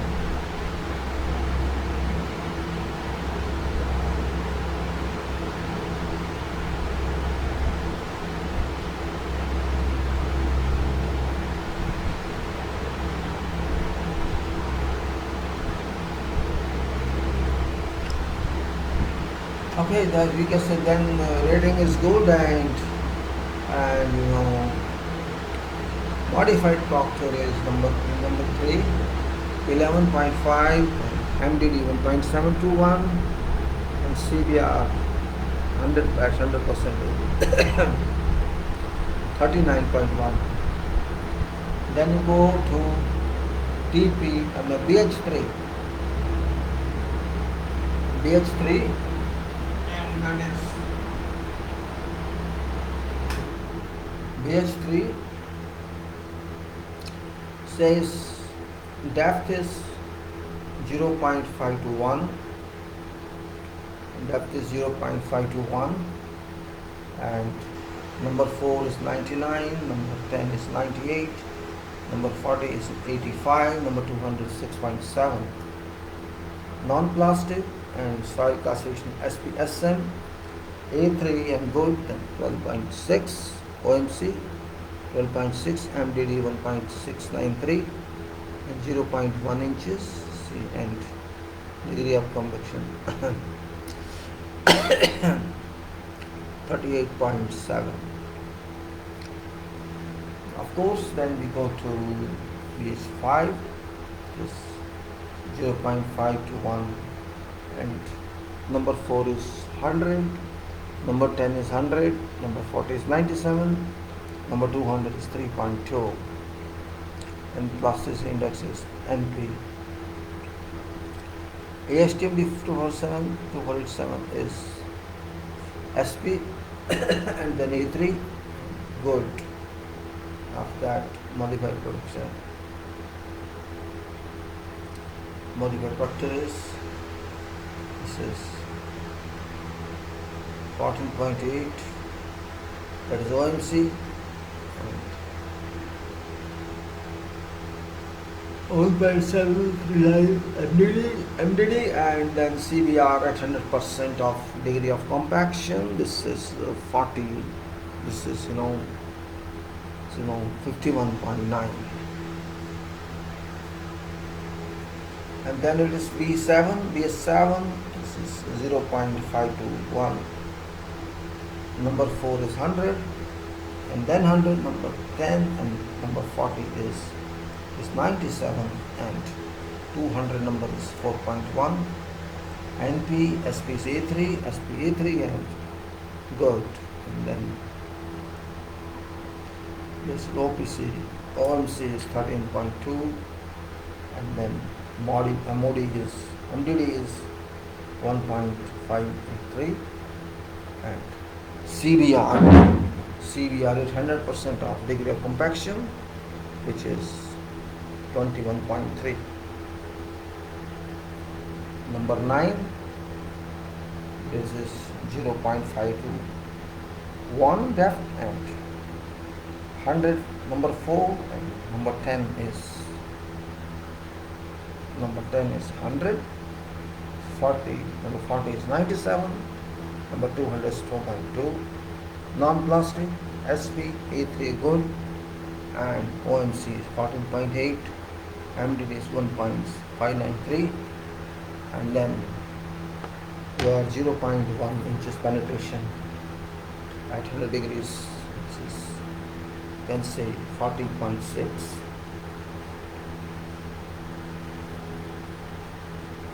I think OMC is 14.8, MDD is 1.693, and 0.1% is 1 inches is, this is 40.6. Now base 15, 0.5 to 1 is depth, and number 4 passing seats is 100, then number 10 is 100, number 40 is 97, and 200 is 1.6. NP and SP and A3 and good. OMC, this is not OMC, this is OMC, this is 15, then it is MDD, and this is 1.703, other one is 19.4.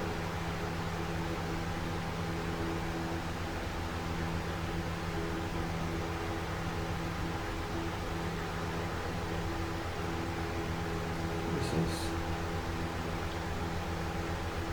15.6, 1.693, and 41.6. Then 20, pH 20. Same 0.5 to 1, 100 to 100, 98, 3.6, non-plastic, SP and A3, OMC 11.7, and MDD 1.725, and 0.1 inches. That's the one. And there's 24.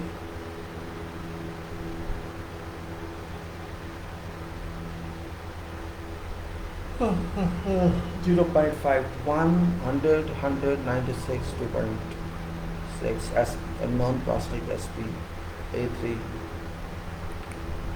and 16.8 OMC, 1.59 sorry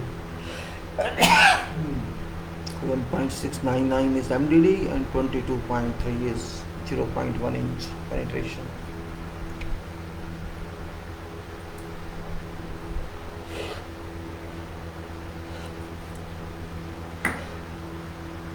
Then BH25, same, this is 0.5 to 1 excavation pit, number 4 is 100, number 10 is 100, number 40 is 95, number 200 is 3.5, NP, AST, million, this is now it's SP and A3 and good, 14.3 ANC and now MDD is 1.67, 0.1 inches, and this is 38.1.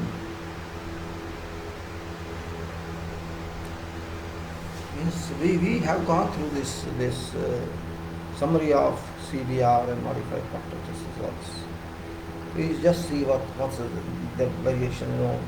Optimum moisture content actually it's not very well defined here. It's varying.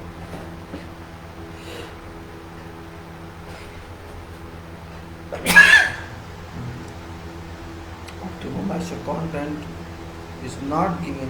We see at least if you see okay, this TP3, TP4, TP5, that's okay. That's almost 2 is same, but 1 is different.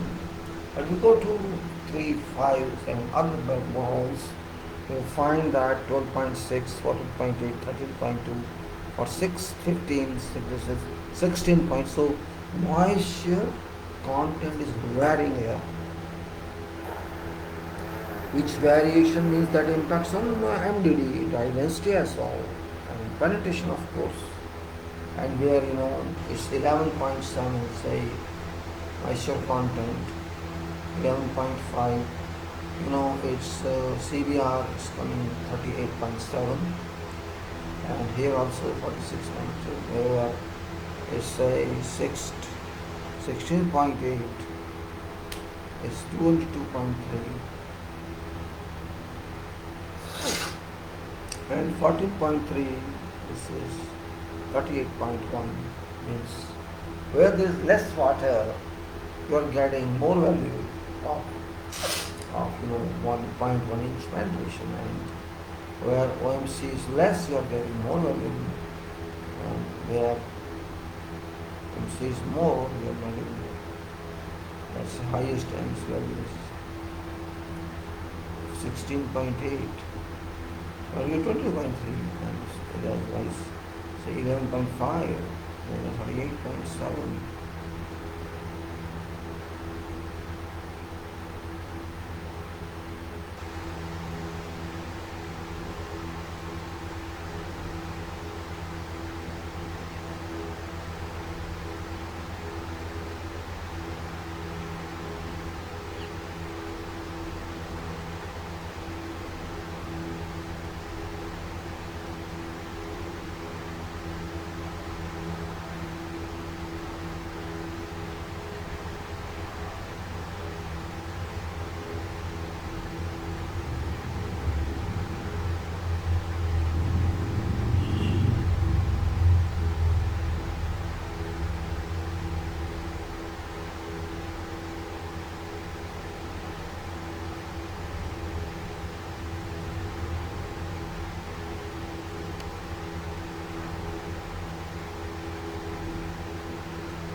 So we can also see that if you see here, that is not a problem for this. The question is, if you see this number 4 passings, you find almost, it's same almost, and number 10 is almost